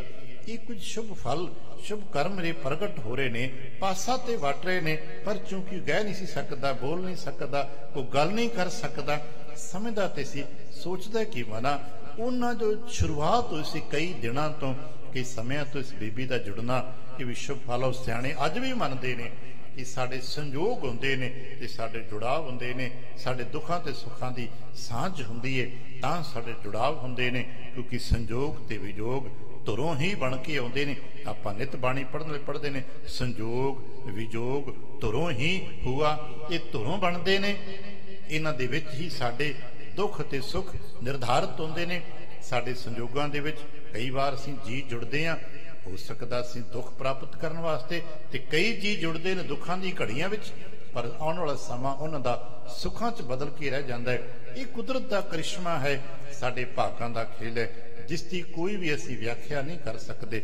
ਮੰਨ ਸਕਦੇ ਹਾਂ ਤੇ ਮੰਨ ਸਕਦੇ ਹਾਂ। ਹੁਣ ਇਹ ਮੰਨਦਾ ਕਿ ਮੇਰੇ ਸ਼ੁਭ ਕਰਮ, ਕੋਈ ਪੁੰਨ ਫਲ ਪ੍ਰਗਟ ਹੋਇਆ, ਜਿਸ ਕਰਕੇ ਹੁਣ ਤੱਕ ਦਾ ਮੇਰੇ ਨਾਲ ਘਟਨਾ ਕਰਮ ਵਾਪਰ ਰਿਹਾ, ਤੇ ਕਾਂ ਦੇ ਰਾਹੀਂ ਕੋਈ ਹੁਣ ਸੰਕੇਤ ਮਿਲਿਆ, ਮੇਰਾ ਕੋਈ ਸ਼ੁਭ ਕਰਮ ਪ੍ਰਗਟ ਹੋਇਆ ਹੈ। ਨੀਰ ਮਹਾਤਮ ਕੋ ਦਰਸਾਇਓ। ਇਸ ਕਾਂ ਨੇ ਆ ਕੇ, ਨਹੀਂ ਕੁਦਰਤ ਨੇ ਆ ਕੇ ਮੇਰੇ ਵਾਸਤੇ ਇਸ ਜਲ ਦਾ ਮਹਾਤਮ ਪ੍ਰਗਟ ਕੀਤਾ ਹੈ। ਬਿਨਾ ਬਿਲਮ ਤੇ ਇਤਿ ਉਤ ਹਲ। ਹੁਣ ਉਹਦੇ ਜਿਉਂ ਹੀ ਖਿਆਲ ਦ੍ਰਿੜ ਹੋਇਆ ਕਿ ਮਨਾ ਜੇ ਕਾਂ ਜਲ ਵਿੱਚ ਇਸ਼ਨਾਨ ਕਰਕੇ ਚਿੱਟਾ ਹੋ ਸਕਦਾ, ਤੇ ਮਨਾ ਤੇਰਾ ਵੀ ਕੁਛ ਬਣ ਜਾਏਗਾ, ਅੱਜ ਤੇਰਾ ਵੀ ਕੁਛ ਹੋ ਜਾਏਗਾ, ਤੈਨੂੰ ਕੁਛ ਮਿਲ ਜਾਏਗਾ। ਹੁਣ ਇਹ ਤੁਰ ਤੇ ਨਹੀਂ ਸਕਦਾ, ਉਹ ਖਾਰੀ ਛਾਪੇ ਜਿਹੀ 'ਚ ਪਿਆ ਹੋਇਆ ਤੇ ਹਿਲ ਜੁਲ ਕੇ ਆਪਣੇ ਆਪ ਨੂੰ ਰਿੜਨਾ ਸ਼ੁਰੂ ਕਰ ਦਿੱਤਾ ਹੈ। ਜੋ ਨਿਜ ਬਲ ਤੇ ਸਕਹਿ ਨਾ ਚੱਲ। ਇਹ ਸੱਚ ਹੈ ਕਿ ਉਹ ਪਿੰਗਲਾ ਸੀ, ਆਪਣੇ ਸਰੀਰ ਕਰਕੇ ਚੱਲ ਨਹੀਂ ਸਕਦਾ ਸੀ। ਖਾਰੀ ਤੇ ਨਿਕਸਿਓ ਗਿਰ ਪਰਿਓ। ਹੁਣ ਚੂੰਕਿ ਚੱਲ ਨਹੀਂ ਸਕਦਾ, ਹੱਥ ਪੈਰ ਕੰਮ ਨਹੀਂ ਕਰਦੇ, ਤੇ ਉਸਨੇ ਫਿਰ ਡਿੱਗਣਾ ਹੀ ਕੀਤਾ।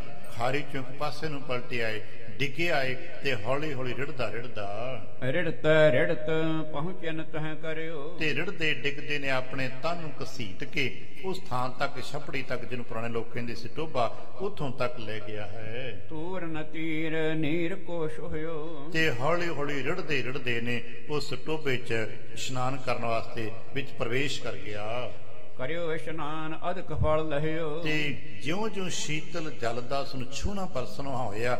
ਸਿਆਣੇ ਮੰਨਦੇ ਨੇ ਕਿ ਜਦੋਂ ਅਸੀਂ ਆ ਬਾਣਿਜਕ ਸੂਤਰ ਹੈ, ਬਹੁਤ ਬਾਰੀਕ ਜੱਕ ਦੇ ਪੌਨ ਬਾਣੀ ਪੜ੍ਹਦੇ ਪੜ੍ਹੀਏ, ਵੀ ਜਦੋਂ ਅਸੀਂ ਇਸੇ ਤਰ੍ਹਾਂ ਹੌਲੀ ਹੌਲੀ ਅੰਮ੍ਰਿਤ ਸਰੋਵਰ ਵਿੱਚ ਇਸ਼ਨਾਨ ਕਰਦੇ ਹਾਂ, ਗੁਰਬਾਣੀ ਦੇ ਗਿਆਨ ਸਰੋਵਰ ਸੁਰਤ ਇਸ਼ਨਾਨ ਕਰਦੀ ਹੈ, ਤੇ ਤਬਦੀਲੀਆਂ ਸਾਡੇ ਤੇ ਵਰਤੇ, ਦਰਸ਼ਨ, ਪਰਸਨ, ਸਰਸਨ, ਹਰਸਨ। ਜਿਉਂ ਹੌਲੀ ਹੌਲੀ ਅਸੀਂ ਦਰਸ਼ਨ ਕਰਦੇ ਹਾਂ, ਫਿਰ ਪਰਸਨ ਛੂਹਦੇ ਹਾਂ, ਫਿਰ ਸਰਸ ਇੱਕ ਆਨੰਦ ਆਉਂਦਾ ਹੈ, ਫਿਰ ਹਰਸ਼ਨ ਇੱਕ ਖੁਸ਼ੀ ਫੈਲਦੀ ਹੈ। ਇਹਨੇ ਹੌਲੀ ਹੌਲੀ ਰਿੜਦੇ ਨੇ ਜਲ ਨੂੰ ਛੂਹਿਆ ਹੈ, ਸ਼ੀਤਲ ਜਲ ਹੈ, ਠੰਡਾ ਠੰਡਾ ਚੰਗਾ ਲੱਗਾ ਹੈ, ਇਹ ਰਿੜਕੇ ਵਿੱਚ ਪੈ ਗਿਆ ਹੈ, ਇਸ਼ਨਾਨ ਹੋ ਗਿਆ, ਡੁਬਕੀ ਲੱਗ ਗਈ ਹੈ, ਕੁਝ ਆਨੰਦ ਜਿਹਾ, ਕੁਝ ਸਰੂਰ ਜਿਹਾ ਆ ਗਿਆ। ਜਿਹੜੇ ਜ਼ਖਮਾਂ ਦੇ ਵਿੱਚ ਟੀਸਾਂ ਉਭਰਦੀਆਂ ਸੀ, ਜਿਸ ਜ਼ਖਮਾਂ ਦੇ ਵਿੱਚੋਂ ਪੇਨ ਦਰਦ ਨਿਕਲਦਾ ਸੀ, ਆਰਾਮ ਮਹਿਸੂਸ ਹੋਇਆ। ਹੌਲੀ ਹੌਲੀ ਇਹ ਸਾਰਾ ਹੀ ਉਹਦੇ ਵਿੱਚ ਡੁੱਬ ਗਿਆ। ਉਹਦੇ ਡੁੱਬਣ ਦੇ ਨਾਲ ਇਹਨੂੰ ਆਰਾਮ ਮਿਲਿਆ, ਸ਼ੀਤਲਤਾ ਮਿਲੀ ਹੈ, ਠੰਡਕ ਮਿਲਣ ਲੱਗ ਪਈ ਹੈ। ਦਰਅਸਲ ਇਹਦੇ ਕਰਮਾਂ ਦੇ ਫਲ, ਸ਼ੁਭ ਫਲ ਪ੍ਰਾਪਤ ਹੋਣ ਲੱਗ ਪਿਆ ਹੈ। ਪੰਕ ਸਮੇਤ ਸੋ ਮਰਦਨ ਕਰ ਕਰ। ਕਿਉਂਕਿ ਉਹ ਪੱਕਾ ਸਰੋਵਰ ਤੇ ਹੈ ਨਹੀਂ ਸੀ, ਕੱਚਾ ਟੋਭਾ ਹੀ ਸੀ, ਤੇ ਪਾਣੀ ਵੀ ਕੀ ਵਿਸਾਖ ਦੇ ਦਿਨ ਸੀ, ਬਹੁਤ ਬਰਸਾਤਾਂ ਦਾ ਵੀ ਨਹੀਂ ਸੀ। ਠੀਕ ਹੈ, ਚਿੱਕੜ ਆਦਿਕ ਸੀਗਾ ਉਹਦੇ ਵਿੱਚ। ਇਹਨੇ ਉਹੀ ਪਾਣੀ ਵਿੱਚ ਜੋ ਹੱਥ, ਕਿਉਂਕਿ ਚਾਹ ਜਦੋਂ ਹੁੰਦਾ ਹੈ ਨਾ, ਤੇ ਉਸ ਵਕਤ ਗਿਆਨ ਬਹੁਤ ਪਿੱਛੇ ਰਹਿ ਜਾਂਦਾ ਹੈ। ਫਿਰ ਉਹ ਪਾਣੀ ਚਿੱਕੜ ਸਮੇਤ ਹੀ ਤਨ ਤੇ ਮਲਣਾ ਸ਼ੁਰੂ ਕਰ ਦਿੱਤਾ ਹੈ। ਉਹ ਲੱਪ ਭਰ ਭਰ ਕੇ ਪਾਣੀ ਦੇ ਚਿੱਕੜ ਦੇ ਸਰੀਰ ਤੇ ਮਲੀ ਜਾਂਦਾ ਹੈ ਤੇ ਖੁਸ਼ ਜਿਹਾ ਹੋਈ ਜਾਂਦਾ ਹੈ। ਮੱਜਤ ਮਹਾ ਚੌਂਪ ਕੋ ਧਰ ਧਰ। ਤੇ ਚੌਂਪ ਕਹਿੰਦੇ ਨੇ ਖੁਸ਼ੀ ਦੇ ਨਾਲ, ਉਤਸ਼ਾਹ ਤੇ ਉਮਾ ਦੇ ਨਾਲ, ਉਨ੍ਹਾਂ ਦੇ ਨਾਲ ਉਛਲ ਉਛਲ ਕੇ ਉਹ ਪਾਣੀ ਸਰੀਰ ਤੇ ਮਲਦਾ ਹੈ। ਹਾਂਜੀ, ਕਾਰ ਪਗ ਜੋਗ ਗਰ ਗਰ ਗਿਰ ਪਰੇ। ਜਿਸ ਤੇ ਪੈਰ ਗਲੇ ਹੋਏ ਸਨ, ਹੱਥ ਗਲੇ ਹੋਏ ਸਨ। ਅਸੀਂ ਕਈ ਵਾਰ ਵੇਖਿਆ ਹੋਣਾ ਸ਼ਾਇਦ ਆਪਣੇ ਕੋੜੀਆਂ ਦੇ, ਜਿੱਥੇ ਕੋਈ ਸਾਂਭ ਸੰਭਾਲਣਾ ਹੋਵੇ, ਤੇ ਹੁਣ ਤੇ ਖੈਰ ਬੜੀ ਸਾਂਭ ਸੰਭਾਲਣਾ ਮੈਡੀਕਲ ਜੀ ਸਾਡੇ ਕੋਲ ਸਹੂਲਤਾਂ ਨੇ। ਅਸੀਂ ਕਿਤੇ ਕੁਰਸ਼ ਆਸ਼ਰਮ ਦੇ ਵਿੱਚ ਵੇਖਿਆ ਹੋਵੇ, ਉੱਥੇ ਅਜੇ ਵੀ ਐਸੇ ਲੋਕ ਨੇ ਜਿਨ੍ਹਾਂ ਦੇ ਹੱਥ ਪੈਰ ਗਲੇ ਨੇ। ਦਿੱਲੀ ਵਿਖੇ ਕੋਈ ਕੋੜੀ ਆਸ਼ਰਮ ਨੇ, ਤਰਨਤਾਰਨ ਸਾਹਿਬ ਵਿਖੇ ਨੇ, ਅਮਰਾਵਤੀ ਵਿਖੇ ਬਹੁਤ ਵੱਡਾ ਇੱਕ ਕੋੜੀ ਆਸ਼ਰਮ ਹੈ ਜੋ ਮੀਲਾਂ ਦੇ ਵਿੱਚ ਫੈਲਿਆ ਹੋਇਆ ਹੈ। ਭਾਈ ਦਿਲਾਵਰੀ ਜੀ ਉੱਥੇ ਸੇਵਾ ਕਰਿਆ ਕਰਦੇ ਹੁੰਦੇ ਸਨ। ਉਹਨਾਂ ਦੇ ਸਮੇਂ ਜਾ ਕੇ ਦੇਖਣ ਦਾ ਵਕਤ ਮਿਲਿਆ। ਕੋੜੀ ਵਿਅਕਤੀ ਜਿਨ੍ਹਾਂ ਦੇ ਹੱਥ ਪੈਰ ਗਲੇ ਨੇ, ਉਹ ਰਿੜ ਰਿੜ ਕੇ ਰੋਟੀ ਵੀ ਨਹੀਂ ਖਾ ਸਕਦੇ, ਔਖੇ ਸੁਖਾਲੇ ਕਿਤੇ ਚਮਚੇ ਚੁਮਚੇ ਦੇ ਵਿਚਾਰੇ ਕਿਸੇ ਢੰਗ ਨਾਲ ਖਾਂਦੇ ਨੇ, ਕੋਈ ਦੂਜੇ ਖਵਾਉਂਦੇ ਨੇ। ਇਹਦੇ ਆਪਣੇ ਹੱਥ ਪੈਰ ਗਲੇ ਸਨ, ਪਰ ਅੱਜ ਜਦੋਂ ਪਾਣੀ 'ਚ ਇਸ਼ਨਾਨ ਕੀਤਾ, ਉਹ ਮਲ ਮਲ ਕੇ ਇਸਨੇ ਆਪਣਾ ਪੰਖ ਧੋ ਲਿਆ। ਸਾਰਾ ਜੋ ਪੀਕ ਆਦਿਕ ਸੀ ਇਸਨੇ ਮਲ ਮਲ ਕੇ ਧੋਈ ਜਾਂਦਾ ਹੈ, ਤੇ ਜਿਉਂ-ਜਿਉਂ ਧੋਈ ਜਾਂਦਾ ਹੈ ਤਿਉਂ ਤੋਂ ਸ਼ਾਂਤੀ ਮਿਲੀ ਜਾਂਦੀ ਹੈ, ਸ਼ੁਭ ਫਲ ਪ੍ਰਗਟ ਹੋਈ ਜਾਂਦੇ ਨੇ। ਤਤ ਸ਼ਨ ਭਏ ਅਰੋਜ ਸੰਸਰੇ। ਤੇ ਹੌਲੀ ਹੌਲੀ ਜਿਉਂ-ਜਿਉਂ ਇਹ ਮਲਦਾ ਜਾਂਦਾ ਹੈ, ਗੰਦਗੀ ਧੁੱਪਦੀ ਜਾਂਦੀ ਹੈ, ਤੇ ਗੰਦਗੀ ਧੁੱਪਣ ਦੇ ਨਾਲ ਅਰੋਗਤਾ ਤੇ ਸੁੰਦਰਤਾ ਪ੍ਰਗਟ ਹੋਈ ਜਾਂਦੀ ਹੈ। ਸਗਲ ਅੰਗ ਤੇ ਰੋਗ ਨਸਾਇਓ। ਹੌਲੀ ਹੌਲੀ ਹੌਲੀ ਇਹ ਮਲਦਾ ਰਿਹਾ, ਧੋਂਦਾ ਰਿਹਾ ਸਰੀਰ ਨੂੰ। ਸਾਰੇ ਸਰੀਰ ਦਾ ਰੋਗ ਧੋ ਧੋ ਕੇ ਉਤਾਰਤਾ। ਦਰਅਸਲ ਪਾਣੀ ਨੇ ਨਹੀਂ, ਉਥੋਂ ਦੀ ਤਾਸੀਰ ਨੇ ਕੰਮ ਕੀਤਾ ਕਿ ਇਹਦਾ ਤਨ ਤੰਦਰੁਸਤ ਹੋ ਗਿਆ, ਕੁੰਦਨ ਹੋ ਗਿਆ। ਕਿੱਥੇ ਇਹ ਕੋੜੀ ਸੀ, ਹੁਣ ਤੰਦਰੁਸਤ ਹੋ ਗਿਆ ਹੈ। ਕੰਚਨ ਵਰਨ ਰੰਗ ਮਨ ਭਾਇਓ। ਤੇ ਸੁੰਦਰ ਸਰੀਰ, ਕੰਚਨ ਕਹਿੰਦੇ ਨੇ ਸੋਨਾ, ਭਾਵ ਸੋਨੇ ਵਰਗਾ। ਸੋਨੇ ਵਰਗਾ ਦਾ ਕਹਿਣ ਦਾ ਮਤਲਬ ਦਾ ਤੰਦਰੁਸਤ ਹੋ ਗਿਆ, ਜਵਾਨ ਹੋ ਗਿਆ, ਸਾਰਾ ਰੋਗ ਮਿਟ ਗਿਆ, ਗੁਰ ਕਿਰਪਾ ਵਰਤ ਗਈ ਹੈ।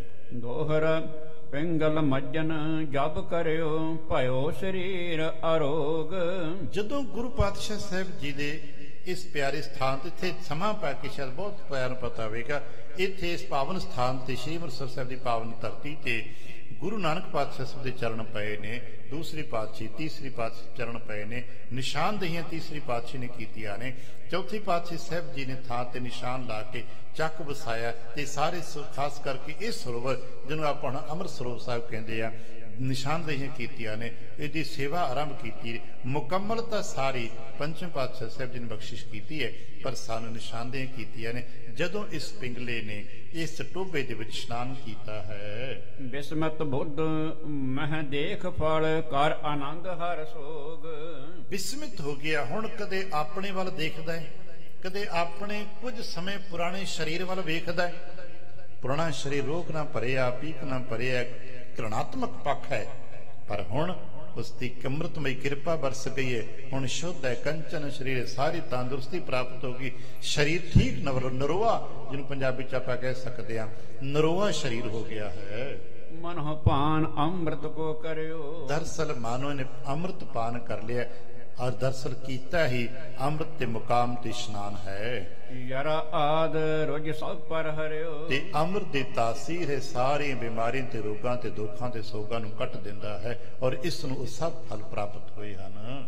ਗਿਆਨ ਸਮਰੱਥ ਸੁਰ ਹੋਏ ਪ੍ਰਸੰਨ। ਮਾਨੋ ਦੇਵ ਲੋਕ ਦੇ ਦੇਵਾਂ ਨੇ ਪ੍ਰਸੰਨਤਾ ਪ੍ਰਾਪਤ ਕੀਤੀ, ਪ੍ਰਭੂ ਦੀ ਕਰਤਾ ਪੁਰਖ ਵਾਹਿਗੁਰੂ ਦੀ ਤੇ ਕਿਰਪਾ ਹੋ ਗਈ ਹੈ ਕਰਿਓ ਸ਼ਗਤ ਨਿਜ ਤੇ ਤਨ ਅੰਨ ਤੇ ਆਪਣੀ ਉਹਨਾਂ ਨਿਜ ਸ਼ਕਤੀ ਤੇ ਇਹਨੂੰ ਤੰਦਰੁਸਤ ਕਰ ਦਿੱਤਾ ਹੈ। ਸੁੰਦਰਤਾ ਮੰਦਰ ਤਨ ਹੋਵਾ ਹੁਣ ਇਹਨੂੰ ਸੁੰਦਰਤਾ ਪ੍ਰਾਪਤ ਹੋ, ਕਿਤੇ ਕੋੜ ਕਰਕੇ ਨੂੰ ਪਤਾ ਹੀ ਨਹੀਂ ਸੀ ਮੇਰਾ ਸਰੀਰ ਕਿਹੋ ਜਿਹਾ ਹੈ, ਮੈਂ ਕੀ ਹਾਂ, ਆਪਣੀ ਪਹਿਚਾਨ ਹੀ ਨਹੀਂ ਸੀ, ਸਮਝ ਹੀ ਨਹੀਂ ਸੀ। ਪਰ ਹੁਣ ਆਪਣੇ ਸਰੀਰ ਨੂੰ ਵੇਖਦਾ ਵੀ ਇੰਨਾ ਅਰੋਗ ਤੇ ਤੰਦਰੁਸਤ ਸਰੀਰ ਹੋ ਸਕਦਾ ਸੀ। ਅਖਿਲ ਵਿਕਾਰਨ ਕੋ ਤਬ ਖੋਵਾ ਕੇਵਲ ਇਹਦੇ ਤਨ ਤੇ ਕੁੜ ਆਦਿਕ ਰੋਗ ਹੀ ਨਹੀਂ ਮਿਟੇ, ਮਨ ਵੀ ਨਿਰਮਲ ਹੋ ਗਿਆ। ਮਨ ਵਿੱਚ ਜੋ ਗਲਾਨੀਆਂ ਸਨ, ਮਨ ਵਿੱਚ ਤਰਕਾਰਤਾ ਸੀ, ਮਨ ਵਿੱਚ ਹਰ ਵਕਤ ਹੀਨ ਭਾਵਨਾ ਜੋ ਬਣੀ ਰਹਿੰਦੀ ਸੀ, ਜੋ ਢਹਿੰਦੀ ਕਲਾ ਬਣੀ ਰਹਿੰਦੀ ਸੀ, ਉਹ ਸਾਰੀ ਹੀ ਦੂਰ ਹੋ ਗਈ ਹੈ, ਪੂਰਨ ਚੜ੍ਹਦੀ ਕਲਾ ਚ ਹੋ ਗਿਆ ਹੈ। ਪ੍ਰਭੂ ਕਿਰਪਾ ਤੇ ਅਸ ਆਇਆ ਅਸ ਕਾਇਆ ਧਾਰੀ ਦਰਅਸਲ ਇਹ ਸਾਰਾ ਕੁਝ ਪ੍ਰਭੂ ਸਾਹਿਬ ਜੀ ਦੀ ਕਿਰਪਾ ਦੇ ਸਦਕੇ ਹੀ ਇਹ ਸੁੰਦਰ ਕਾਇਆ, ਸੁੰਦਰ ਸਰੀਰ ਪ੍ਰਾਪਤ ਹੋਇਆ। ਜਿਸ ਤੇ ਹੋਏ ਨ ਸਕਹਿ ਚਨਾਰੀ ਹੁਣ ਇੰਨਾ ਬਦਲ ਗਿਆ ਹੈ ਕਿ ਪਛਾਣਿਆ ਨਹੀਂ ਜਾ ਸਕਦਾ। ਕਿੱਥੇ ਕੁ ਰੋਗੀ ਗਲੇ ਸੜੇ ਹੱਥ ਤੇ ਰੋਗੀ ਦੀ ਢਹਿੰਦੀ ਕਲਾ, ਰੋਗ ਨਾ ਭਰਿਆ ਹੋਇਆ, ਦੁੱਖ ਨਾ ਭਰਿਆ ਹੋਇਆ, ਬਦਬੂ ਨਾ ਭਰਿਆ, ਤੇ ਹੁਣ ਤੰਦਰੁਸਤ ਹੈ, ਨਿਰਮਲ ਹੈ ਸਰੀਰ ਹੈ। ਹੁਣ ਤੇ ਪਛਾਣਿਆ ਨਹੀਂ ਜਾਂਦਾ ਕਿ ਇਹ ਬੰਦਾ ਉਹੀ ਹੈ ਜੋ ਪਹਿਲਾਂ ਕੋੜੀ ਸੀਗਾ। ਹਾਂਜੀ, ਨਖ ਸਿੱਖ ਤੇ ਬੋਰਿਓ ਨਿਜਗਾਤ ਕਿਉਂਕਿ ਇਹਨੇ ਨਖ ਸਿੱਖ ਤੇ ਕਹਿੰਦੇ ਨੇ ਭਾਵ ਸੰਪੂਰਨ ਸਰੀਰ ਨੂੰ ਕਿ ਪੂਰੀ ਡੁਬਕੀਆਂ ਲਾ ਲਈਆਂ ਨੇ, ਆਪਣਾ ਸਾਰਾ ਸਰੀਰ ਹੀ ਉਹਦੇ ਡੋਬ ਡੋਬ ਕੇ ਮਲ ਮਲ ਕੇ ਨਾਤਾ ਹੈ। ਬਾਰ ਬਾਰ ਮੱਜਤ ਹਰ ਖਾਤ ਤੇ ਹੁਣ ਤੇ ਬੜਾ ਹੀ ਸਮਾਂ, ਜਿੰਨਾ ਕੁ ਨੂੰ ਸਮਾਂ ਮਿਲਿਆ ਡੁਬਕੀਆਂ ਲਾਉਂਦਾ ਰਿਹਾ, ਡੁਬਕੀਆਂ ਲਾਉਂਦਾ ਰਿਹਾ। ਬਾਰ ਬਾਰ ਜਿਹਨੂੰ ਬੱਚਿਆਂ ਨੂੰ ਕੋਈ ਚੀਜ਼ ਮਿਲ ਜਾਏ ਤੇ ਖੁਸ਼ ਹੋਈ ਜਾਂਦੇ ਨੇ, ਇਹ ਤੇ ਉਹਦੇ ਛਪੜੇ 'ਚ ਹੀ ਉਸ ਟੋਬੇ 'ਚ ਉਛਲੀ ਜਾਂਦਾ, ਮੇਰਾ ਸਰੀਰ ਸੁੰਦਰ ਹੋ ਗਿਆ, ਮੇਰਾ ਸਰੀਰ ਸੁੰਦਰ ਹੋ ਗਿਆ। ਇਸੇ ਤਰ੍ਹਾਂ ਸ਼ਾਇਦ ਆਪਣੀ ਯਾਦ ਹੋਵੇ ਤੀਸਰੇ ਪਾਤਸ਼ਾਹ ਸਾਹਿਬ ਜੀ ਨੇ ਵੀ ਇੱਕ ਕੋੜੀ ਦਾ ਆਪਣੇ ਇਸ਼ਨਾਨ ਕੀਤੇ ਹੋਏ ਜਲ ਦੇ ਨਾਲ ਇਸ਼ਨਾਨ ਕਰਵਾ ਕੇ ਸਦਾ ਵਾਸਤੇ ਕੋੜ ਮਿਟਾ ਕੇ ਆਪਣੇ ਪੁੱਤਰ ਦਾ ਖਿਤਾਬ ਬਖਸ਼ਿਸ਼ ਕੀਤਾ ਸੀ। ਅੱਜ ਇਹਦਾ ਵੀ ਕੋੜ ਮਿਟ ਗਿਆ ਹੈ। ਯਥਾ ਅਚਾਨਕ ਨਰਕੀ ਜੀਵ ਮਾਨੋ ਇਹਨੂੰ ਤੇ ਇੰਜ ਪ੍ਰਾਪਤ ਹੋਈ ਜਿਵੇਂ ਕਿਸੇ ਨਰਕ ਭਾਗੀ ਜੀਵ ਨੂੰ ਸੁਰਗੇ ਬਨਹਿ ਮਹਾ ਸੁਖ ਚੀਵ ਤੇ ਨਰਕਾਂ ਚੋਂ ਕੱਢ ਕੇ ਅਚਾਨਕ ਸੁਰਗਾਂ ਦਾ ਟਿਕਾਣਾ ਦੇ ਦਿੱਤਾ ਹੋਵੇ। ਇੰਨੀਆਂ ਬਰਕਤਾਂ ਇਹਨੂੰ ਵਰਤੀਆਂ ਨੇ ਕਿ ਨਰਕਾਂ ਦੇ ਨਰਕੀ ਸੀਗਾ ਕੋੜ, ਦਰਅਸਲ ਨਰਕੀ ਤੇ ਭੋਗ ਰਿਹਾ ਸੀ, ਤੇ ਉੱਥੋਂ ਕੱਢ ਕੇ ਯਕਦਮ ਕੁਝ ਪਲਾਂ 'ਚ ਇਸ ਨੂੰ ਸਵਰਗ ਦਾ ਆਨੰਦ ਆ ਗਿਆ, ਸੁੰਦਰ ਸਰੀਰ ਹੋ ਗਿਆ। ਜਨਮ ਰੰਕ ਚਿੰਤਾ ਮਣ ਪਾਈ ਹੁਣ ਮੰਨ ਲਓ ਕਿਸੇ ਗਰੀਬ ਨੇ ਕੋਈ ਚਿੰਤਾਮਣੀ ਪ੍ਰਾਪਤ ਕਰ ਲਈ ਹੋਵੇ, ਚਿੰਤਾਮਣੀ ਭਾਵ ਜਿਹਦੀ ਮਣੀ ਐਸੀ ਮੰਨੀ ਜਾਂਦੀ ਕਿ ਜੇ ਕਿਸੇ ਨੂੰ ਮਿਲ ਜੇ ਤੇ ਸਾਰਾ ਕੁਝ ਜਿਹ ਤੋਂ ਮਿਲ ਜਾਣਾ, ਉਹ ਪ੍ਰਾਪਤ ਹੋ ਗਈ ਹੋਵੇ। ਹਰ ਖਿਓ ਜਮ ਨਵ ਨਿਧ ਘਰ ਆਏ ਇੰਨਾ ਖੁਸ਼ ਹੈ ਕਿ ਮਾਨੋ ਇਸ ਨੂੰ 9 ਖਜ਼ਾਨੇ ਪ੍ਰਾਪਤ ਹੋ ਗਏ ਨੇ, ਨਵ ਨਿਧੀਆਂ ਪ੍ਰਾਪਤ ਹੋ ਗਈਆਂ ਹਨ। ਵਸਤਰ ਵਿਭੂਖਨ ਸੁੰਦਰ ਜੋਗ ਸੁੰਦਰ ਸਰੀਰ ਹੈ, ਸੁੰਦਰ ਵਸਤਰ ਆਦਿਕ ਪਾਏ ਹੋਣੇ, ਜਿਹਾ ਮਨ ਉਤਸ਼ਾਹਤ ਹੋ ਗਿਆ ਇਹਦਾ। ਐਮ ਸੁੰਦਰ ਬਣ ਗਇਓ ਅਰੋਗ ਮਨ ਕਰਕੇ ਤੰਦਰੁਸਤ ਹੋ ਗਿਆ, ਤਨ ਕਰਕੇ ਤੰਦਰੁਸਤ ਹੋ ਗਿਆ। ਤੇ ਜਿਸ ਦਾ ਮਨ ਤੰਦਰੁਸਤ ਹੋ ਜਾਏ, ਤਨ ਤੰਦਰੁਸਤ ਹੋ ਜਾਏ, ਤੇ ਸੁੰਦਰਤਾ ਤੇ ਖੇੜਾ ਆਪਣੇ ਆਪ ਉਹਦੇ ਨਾਲ ਤੁਰ ਪੈਂਦੇ ਹਨ। ਰਾਮਦਾਸ ਸਰੋਵਰ ਨਾਤੇ ਸਭ ਉਤਰੇ ਪਾਪ ਕਮਾਤੇ ਰਾਮਦਾਸ ਸਰੋਵਰ ਨਾਤੇ ਸਭ ਉਤਰੇ ਪਾਪ ਕਮਾਤੇ ਐਮ ਸੁੰਦਰ ਬਣ ਗਇਓ ਅਰੋਗ। ਗੁਰੂ ਪਾਤਸ਼ਾਹ ਸਾਹਿਬ ਜੀ ਕੀ ਬਖਸ਼ਿਸ਼ ਵਰਤੀ, ਉੱਥੇ ਅੱਜ ਵੀ ਬਖਸ਼ਿਸ਼ਾਂ ਵਰਤੀਆਂ ਨੇ। ਜਦੋਂ ਕੋਈ ਪਿਆਰ ਤੇ ਸ਼ਰਧਾ ਦੇ ਨਾਲ ਅੱਜ ਵੀ ਅੰਮ੍ਰਿਤ ਸਰੋਵਰ ਇਸ਼ਨਾਨ ਕਰਦੇ ਨੇ। ਬੇਅੰਤ ਨੇ ਜੋ ਕੁਝ ਕਦੇ ਕਦੇ ਪ੍ਰਗਟ ਹੋਇਆ, ਪਰ ਬੇਅੰਤ ਜੀਆਂ ਕਿਤੇ ਜਾ ਕੇ ਦੇਖੀਏ ਉੱਥੇ ਤੇ ਵਾਰੀ ਨਹੀਂ ਆਉਂਦੀ ਇਸ਼ਨਾਨ ਕਰਨ ਦੀ, ਲਾਈਨਾਂ ਲੱਗਦੀਆਂ ਨੇ। ਆਖਰ ਪੁੱਛੀ ਕਿਉਂ ਨਹਾ ਰਹੇ ਹੋ, ਤੇ ਸਾਰ ਦਾ ਇੱਕੋ ਜਵਾਬ ਹੈ, ਇੱਥੋਂ ਤੰਦਰੁਸਤੀ ਮਿਲਦੀ ਹੈ। ਕੋਈ ਕਹਿੰਦਾ ਜੀ ਮੈਂ ਤੰਦਰੁਸਤ ਹੋ ਗਿਆ, ਸ਼ੁਕਰਾਨੇ ਕਰਕੇ ਨਹਾਉਣ ਆਇਆ, ਇਸ਼ਨਾਨ ਕਰਨ ਆਇਆ। ਤੇ ਕੋਈ ਕਹਿੰਦਾ ਜੀ ਜੇ ਮੈਨੂੰ ਪਤਾ ਲੱਗਾ ਸੀ ਇੱਥੇ ਇਸ਼ਨਾਨ ਕਰਨ ਦੇ ਨਾਲ ਤੰਦਰੁਸਤੀਆਂ ਮਿਲਦੀਆਂ ਨੇ, ਤਨ ਤੇ ਮਨ ਦੇ ਰੋਗ ਮਿਟਦੇ ਨੇ, ਇਸ ਕਰਕੇ ਪਹਿਲੀ ਵਾਰ ਆਇਆ। ਕੋਈ ਕਹਿੰਦਾ ਜੀ ਦੂਜੀ ਵਾਰ ਆਇਆ। ਪਰ ਦਿਨ ਦੇ ਚਲੇ ਜਾਓ, ਸ਼ਾਮੇ ਚਲੇ ਜਾਓ, ਰਾਤ ਚਲੇ ਜਾਓ, ਅੱਧੀ ਰਾਤ ਚਲੇ ਜਾਓ, ਉੱਥੇ ਹਰ ਵਕਤ ਸਾਨੂੰ ਅੱਜ ਮੇਲੇ ਲੱਗਾ ਨਜ਼ਰ ਆਉਂਦਾ ਹੈ। ਦਰਅਸਲ ਇਹ ਕਲਾ ਹੀ ਗੁਰੂ ਪਾਤਸ਼ਾਹ ਸਾਹਿਬ ਜੀ ਨੇ ਪਾ ਦਿੱਤੀ ਹੈ, ਵਰਤਾ ਦਿੱਤੀ ਹੈ। ਇੱਥੇ ਜੋ ਇਸ਼ਨਾਨ ਕਰਦਾ ਹੈ ਤੰਦਰੁਸਤੀ ਨੂੰ ਪ੍ਰਾਪਤ ਕਰਦਾ ਹੈ। ਇਸ ਬਦਰੀ ਤਰ ਕੇ ਤਰ ਥਰਿਓ ਹੁਣ ਇਸ਼ਨਾਨ ਕਰ ਲਿਆ, ਮਨ ਚੌਂਕ ਹੈ, ਉਤਸ਼ਾਹ ਹੈ, ਖੁਸ਼ੀ ਹੈ। ਉਸੇ ਬੇਰੀ ਦੇ ਹੇਠ ਉਸੇ ਖਾਰੀ ਨੂੰ ਪਰਾਂ ਕਰਕੇ, ਕਿੱਥੇ ਖਾਰੀ ਵਿੱਚ ਪਿਆ ਅਨਾਥ ਤੇ ਲਾਚਾਰ ਲੱਗਦਾ ਸੀ, ਹੁਣ ਉਸ ਬੇਰੀ ਹੇਠ ਆਣ ਬੈਠਾ ਹੈ। ਖਾਰੀ ਉਲਟ ਸੋ ਆਸਨ ਕਰਿਓ, ਕਿੱਥੇ ਖਾਰੀ ਦੇ ਵਿੱਚ ਪਿਆ ਹੋਇਆ ਪਿੰਗਲਾ ਸੀ, ਹੁਣ ਖਾਰੀ ਮਾਰਤੀ ਮੁੱਧੀ ਭਾਵ ਸ਼ਾਇਦ ਪੁਰਾਣੇ ਬਜ਼ੁਰਗਾਂ ਨੂੰ ਪਤਾ ਹੋਵੇਗਾ, ਕਈ ਵਾਰ ਆ ਪੁਰਾਣੀ ਟੋਕਰੀਆਂ ਆਦਿ ਕੋਲ ਤੁਹਾਨੂੰ ਮੁੱਧੀ ਮਾਰ ਕੇ ਉੱਤੇ ਬਹਿ ਜਾਈਦਾ ਸੀ। ਹੁਣ ਉਸ ਨੂੰ ਉਹਨੇ ਛਾਬੇ ਜੀ ਨੂੰ ਮੁੱਧੀ ਮਾਰ ਦਿੱਤਾ ਤੇ ਉਹਦੇ ਉੱਤੇ ਆਸਣ ਜਿਹਾ ਬਣਾ ਕੇ ਬੜਾ ਖੁਸ਼ ਹੈ ਤੇ ਬੈਠਾ ਹੋਇਆ ਹੈ। ਬੈਠ ਰਿਓ ਮਨ ਮੋਦ ਵਡਾਏ, ਤੇ ਮਨ ਵਿੱਚ ਖੁਸ਼ ਹੈ, ਸ਼ੁਕਰ ਵਿੱਚ ਜੁੜਿਆ ਹੋਇਆ ਹੈ, ਆਨੰਦ ਵਿੱਚ ਜੁੜਿਆ ਹੋਇਆ ਤੇ ਖੁਸ਼ੀਆਂ ਦੇ ਵਿੱਚ ਉਡੀਕ ਕਰ ਰਿਹਾ ਆਪਣੀ ਪਤਨੀ ਦੀ। ਹਾਂ, ਪ੍ਰਿਆ ਪ੍ਰਤੀਖਤ ਦ੍ਰਿਗ ਤਿਤ ਲਾਏ, ਕਿਉਂਕਿ ਜਾਂਦਿਆਂ ਤੇ ਵੇਖਿਆ ਸੀ ਨਾ, ਉਹ ਕਹਿ ਕੇ ਗਈ ਸੀ ਕਿ ਤੂੰ ਬੈਠ ਇੱਥੇ, ਮੈਂ ਤੇਰੇ ਵਾਸਤੇ ਆਪਣੇ ਵਾਸਤੇ ਕੁਝ ਭੋਜਨ ਮੰਗ ਕੇ ਲਿਆਉਣੀ ਹੈ। ਉਹ ਵਿਚਾਰੀ ਪਿੰਡ ਪਿੰਡ ਘਰ ਘਰ ਮੰਗਦੀ ਫਿਰਦੀ ਹੈ। ਇਹ ਕੁਝ ਕਰ ਨਹੀਂ ਸਕਦਾ ਕਿਉਂਕਿ ਕੋਹੜੀ ਸੀਗਾ, ਇਸ ਕਰਕੇ ਕੁਝ ਬੋਲ ਨਹੀਂ ਸਕਦਾ, ਕੁਝ ਕਰ ਨਹੀਂ ਸਕਦਾ। ਹੁਣ ਤੰਦਰੁਸਤ ਹੋਇਆ ਇਸ ਖੁਸ਼ੀ ਵਿੱਚ, ਜਿਹਨੂੰ ਅੱਜ ਕੱਲ ਆਪਣੇ ਕੋਈ ਸ਼ਬਦ ਸਰਪ੍ਰਾਈਜ਼, ਉਸ ਨੂੰ ਸਰਪ੍ਰਾਈਜ਼ ਵਾਸਤੇ ਵੀ ਦੇਖ ਗੁਰ ਕਰਤੇ ਦੀ ਕਿਰਪਾ ਵਰਤੀਏ, ਵਾਹਿਗੁਰੂ ਦੀ ਰਾਮ ਦੀ ਸ਼ਬਦ ਉਹਦੇ ਉਸ ਵਕਤ ਆਪਣੇ ਹੋਣਗੇ ਵੀ ਭਗਵਾਨ ਕਹਿੰਦਾ ਹੋਵੇਗਾ, ਦੇਵ ਕਹਿੰਦਾ ਹੋਵੇਗਾ ਕਿ ਮੇਰੇ ਤੇ ਕਿਰਪਾ ਹੋਈ, ਮੈਂ ਤੰਦਰੁਸਤ ਹੋ ਗਿਆ, ਤੇਰੀ ਤਪੱਸਿਆ ਨੇ ਫਲਿਆਂ ਦਾ। ਜਿਹਨੂੰ ਕਿੰਜ ਇਕੱਠਾ ਕਰੀਏ, ਇਸ ਬੀਬੀ ਦੀ ਤਪੱਸਿਆ ਦਾ, ਇਹਦੇ ਸ਼ੁਭ ਕਰਮਾਂ ਦਾ ਸੰਯੁਕਤ ਫਲ ਹੈ ਜੋ ਉਹਦਾ ਵਿਸ਼ਵਾਸ ਸੀ ਬੀਬੀ ਦਾ ਕਿ ਕਰਤਾ ਹੀ ਸਾਰੇ ਜੀਆਂ ਨੂੰ ਰਿਜ਼ਕ ਦਿੰਦਾ ਹੈ, ਸਾਰੇ ਜੀਆਂ ਨੂੰ ਆਪਣੇ ਆਪਣੇ ਭਾਗਾਂ ਦੀ ਪ੍ਰਾਪਤੀ ਹੁੰਦੀ। ਠੀਕ ਹੈ, ਮੈਨੂੰ ਮੇਰੇ ਭਾਗਾਂ ਦੀ ਤੇ ਕਰਤਾ ਪਰ ਰਹਿਮਤ ਕਰਕੇ ਉਹਦੇ ਭਾਗਾਂ ਵਿੱਚ ਜੇ ਕੋੜੀ ਲਿਖਿਆ ਸੀ, ਉਹਦੇ ਸਿਦਕ, ਉਹਦੇ ਸਬਰ, ਉਹਦੇ ਸੰਤੋਖ, ਇਹੀ ਤੇ ਤਪੱਸਿਆ ਹੁੰਦੀ ਹੈ ਜੋ ਸਿਦਕ ਦੇ ਨਾਲ, ਸਬਰ ਦੇ ਨਾਲ, ਸੰਤੋਖ ਦੇ ਨਾਲ ਜੋ ਭਾਗਾਂ 'ਚ ਮਿਲੀਏ, ਜਿਹਨੂੰ ਆਪਾਂ ਅੱਗੇ ਜਾ ਕੇ ਭਾਣਾ ਕਹਿੰਦੇ ਆ, ਭਾਣੇ ਨੂੰ ਸਤ ਕਰਕੇ ਮੰਨ ਲਿਆ, ਸਵੀਕਾਰ ਕਰ ਲਿਆ ਤੇ ਕਹਿੰਦਾ ਠੀਕ ਹੈ, ਇਹੀ ਮੇਰਾ ਪਤੀ। ਅੱਜ ਉਹਦੇ ਸਬਰ ਨੂੰ, ਸਿਦਕ ਨੂੰ, ਸੰਤੋਖ ਨੂੰ, ਉਹਦੀ ਤਪੱਸਿਆ ਨੂੰ ਫਲ ਲਗਾਏ ਤੇ ਇਹ ਉਹਨੂੰ ਸਰਪ੍ਰਾਈਜ਼ ਦੇਣ ਵਾਸਤੇ ਬੈਠਾ ਉਡੀਕ ਰਿਹਾ ਕਿ ਬੀਬੀ ਆਏ, ਤੈਨੂੰ ਸਰਪ੍ਰਾਈਜ਼ ਮਿਲੇ ਕਿ ਤੇਰੀ ਤਪੱਸਿਆ ਨੂੰ ਫਲ ਲੱਗ ਗਿਆ ਹੈ। ਵੇਖਿਆ ਤੁੰਗ ਗ੍ਰਾਮ ਤੇ ਲੀਨ, ਇੰਨੇ ਚਿਰ ਉਹ ਬੀਬੀ ਤੁੰਗ ਪਿੰਡ ਵਿੱਚ ਗਈ ਹੈ, ਉਥੋਂ ਭਿਖਿਆ ਲਈ ਹੈ, ਘਰ 2-4 ਚ ਮੰਗੀ ਹੈ, 2-4 ਪ੍ਰਸ਼ਾਦੇ ਇਕੱਠੇ ਕੀਤੇ ਹਨ। ਰਾਜ ਕੋਇਰ ਪਤ ਬਰਤਾ ਪ੍ਰਵੀਨ, ਤੇ ਕਿਤੇ ਇਸ ਨੂੰ ਕਲਪਨਾ ਕਰੀਏ ਕਿ ਰਾਜ ਕੁਮਾਰੀ ਜਿਹਨੇ ਕਦੇ ਕਿਸੇ ਨੂੰ ਕੁਝ ਹੁਕਮ ਦਿੱਤੇ ਹੋਣ, ਇੱਕ ਵਾਰ ਕੀ ਹੋਵੇ ਤੇ ਸਾਰੀ ਵਸਤੂਆਂ ਹਾਜ਼ਰ ਹੁੰਦੀਆਂ ਹੋਣ, ਅੱਜ ਉਸ ਨੂੰ ਮੰਗਣਾ ਪੈਂਦਾ ਹੈ। ਉਹਦੇ ਕੋਲ ਰਹਿਣ ਨੂੰ ਕੁਝ ਨਹੀਂ, ਬਹਿਣ ਨੂੰ ਕੁਝ ਨਹੀਂ, ਖਾਣ ਨੂੰ ਕੁਝ ਨਹੀਂ, ਦੁਨੀਆ ਦੀ ਕੋਈ ਸਹੂਲਤ ਨਾਮ ਦੀ ਚੀਜ਼ ਨਹੀਂ, ਉਤੋਂ ਪੇਕੇ ਨਹੀਂ, ਸਹੁਰੇ ਨਹੀਂ, ਕੁਛ ਵੀ ਤੇ ਨਹੀਂ। ਉਹ ਘਰ ਘਰ ਦਰ ਦਰ ਮੰਗਦੀ ਫਿਰਦੀ। ਕਿਤਨੀ ਕੁ ਤਪੱਸਿਆ ਉਸ ਬੀਬੀ ਦੀ ਹੋਵੇਗੀ। ਤੇ ਅੱਜ ਜਦੋਂ ਘਰ ਘਰ ਮੰਗ ਕੇ 2-4 ਰੋਟੀਆਂ ਇਕੱਠੀਆਂ ਕੀਤੀਆਂ ਨੇ ਤੇ ਇਧਰ ਨੂੰ ਮੁੜੇਗੀ। ਆਪਣੇ ਧਰਮ ਵਿਖੇ ਸਾਵਧਾਨ, ਪਰ ਉਹ ਬੀਬੀ ਆਪਣੇ ਧਰਮ ਮਨ ਤੇ ਮਜ਼ਬੂਤ ਰਹੀ ਹੈ ਤੇ ਜੋ ਉਹਦੀ ਜ਼ਿੰਦਗੀ 'ਚ ਆਇਆ ਹੈ ਉਸ ਨੂੰ ਸੱਤ ਕਰਕੇ ਮੰਨ ਲਿਆ। ਤੇਰਾ ਕੀਆ ਮੀਠਾ ਲਾਗੇ ਦੇ ਮੁਕਾਮ ਤੇ ਉਹ ਪਹੁੰਚੀ ਹੋਈ ਹੈ। ਨਿਜ ਪਤ ਬਿਨ ਕਬ ਚਾਹੇ ਨਾ ਆਨਾ, ਕਦੇ ਮਨ ਵਿੱਚ ਕਿਸੇ ਹੋਰ ਦੇ ਪ੍ਰਤੀ ਕੋਈ ਖਿਆਲ ਵੀ ਨਹੀਂ ਆਇਆ। ਇਹ ਖਿਆਲ ਹੀ ਨਹੀਂ ਆਣ ਦਿੱਤਾ ਕਿ ਮੇਰੇ ਮਨਾ ਇਹ ਕੀ ਮੇਰੇ ਨਾਲ ਬਣਿਆ, ਮੇਰੇ ਪਿਤਾ ਨੇ ਮੇਰੇ ਨਾਲ ਕੀ ਕੀਤਾ। ਜਿਵੇਂ ਆਪਾਂ ਕਦੇ ਕਦੇ ਕਹਿਣ ਲੱਗ ਪਏ ਰੱਬਾ ਮੇਰੇ ਨਾਲ ਐਸਾ ਕਿਉਂ ਹੋਇਆ, ਇਹ ਖਿਆਲ ਹੀ ਉਸ ਨੂੰ ਨਹੀਂ ਆਉਣਦਾ। ਜਿਹਨੂੰ ਅਸੀਂ ਗੁਰਬਾਣੀ 'ਚ ਅੱਗੇ ਜਾ ਕੇ ਪੜ੍ਹਦੇ ਹਾਂ, ਉਹ ਲਾਹਨੋ ਮੈਂ ਕਾਹੂ ਨਾ ਦਿਓ, ਮਨ ਮੀਠ ਤੁਹਾਰੋ ਕੀਓ। ਅੱਛਾ ਪ੍ਰਭੂ ਜੋ ਤੂੰ ਦਿੱਤਾ ਹੈ ਉਹ ਤੇਰਾ ਦਿੱਤਾ ਭਲਾ ਹੈ। ਇਸ ਤੇ ਟਿਕ ਗਈਏ, ਮਨ ਵਿੱਚ ਕਿਸੇ ਦੂਜੇ ਦਾ ਤੇ ਦੂਜਾ ਕੋ ਖਿਆਲ ਆਉਣ ਹੀ ਨਹੀਂ ਦਿੱਤਾ।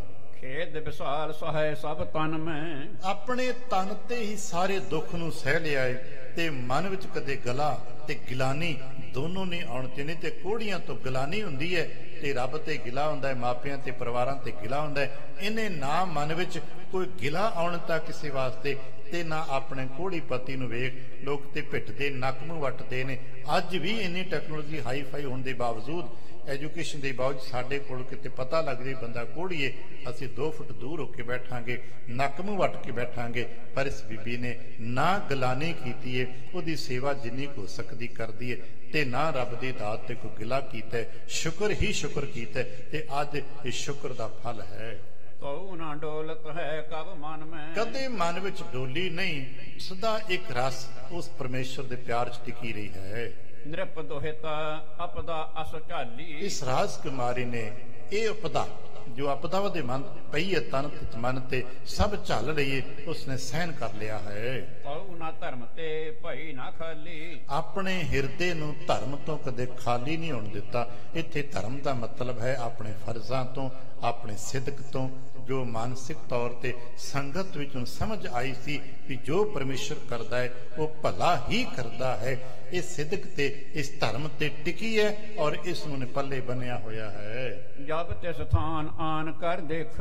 ਇੰਜ ਕਰਦਿਆਂ ਵਰਤਿਆਂ ਜਦੋਂ ਦੁਪਹਿਰ ਦੇ ਵਕਤ ਤੱਕ ਭੋਜਨ ਪ੍ਰਸ਼ਾਦਾ 2 4 10 ਘਰਾਂ ਚੋਂ ਮੰਗ ਕੇ ਆਈ ਹੈ, ਜਦੋਂ ਵਾਪਸ ਆਈ ਹੈ ਤੇ ਵਾਪਸ ਆ ਕੇ ਤੇ ਵਾਕਈ ਉਹਦੇ ਵਾਸਤੇ ਸਰਪ੍ਰਾਈਜ਼ ਹੈ। ਦੇਖਦੀ ਹੈ ਮੈਂ ਤੇ ਖਾਰੀ ਵਿੱਚ ਪਾ ਕੇ ਆਪਣੇ ਕੋੜੀ ਪਤੀ ਨੂੰ ਬਿਠਾ ਕੇ ਗਈ ਸਾਂ। ਇੱਥੇ ਤੇ ਨਜ਼ਾਰਾ ਹੀ ਕੋਈ ਹੋਰ ਬਣਿਆ ਹੋਇਆ ਹੈ। ਹਾਂਜੀ, ਬੈਠਿਓ ਸੁੰਦਰ ਪੁਰਖ ਵਸੇਖ। ਜਿੱਥੇ ਆਪਣੇ ਕੋੜੀ ਤੇ ਬਿਮਾਰ ਪਤੀ ਨੂੰ ਬਿਠਾ ਕੇ ਗਈ ਸੀ, ਉੱਥੇ ਇੱਕ ਸੁੰਦਰ ਨੌਜਵਾਨ, ਰਿਸ਼ਟ ਪੁਸ਼ਟ ਨੌਜਵਾਨ, ਖੇੜੇ ਮੱਥੇ ਵਾਲਾ ਉੱਥੇ ਬੈਠਾ ਹੋਇਆ ਹੈ। ਇਹ ਕਿਆ ਭਇਓ ਨਾ ਜਾਣਿਓ ਜਾਏ। ਕਿਉਂਕਿ ਉਸ ਵਕਤ ਉਹਦੀ ਸੋਚ ਮਤਬਦ ਦੁਨੀਆ ਦੇ ਗਿਆਨ ਧਿਆਨ ਤੋਂ ਪਰਾਂ ਹੈ। ਸਿਰਫ ਉਹਦੇ ਧਿਆਨ 'ਚ 2 ਹੀ ਗੱਲਾਂ ਚੱਲਦੀਆਂ ਨੇ ਵੀ ਪ੍ਰਸ਼ਾਦੇ ਮੰਗ ਕੇ ਆਉਂਦੇ ਨੇ, ਕੁੜੀ ਪਤੀ ਨੂੰ ਆ ਕੇ ਖਵਾਣੇ ਨੇ, ਕਿਉਂਕਿ ਉਹ ਦਿਖਾ ਵੀ ਨਹੀਂ ਸਕਦਾ, ਤੁਰ ਨਹੀਂ ਸਕਦਾ। ਉਹਦੀ ਸੇਵਾ ਬਸ ਉਹਦਾ ਗਿਆਨ ਧਿਆਨ ਤੇ ਇੱਥੇ ਟਿਕਿਆ ਹੋਇਆ।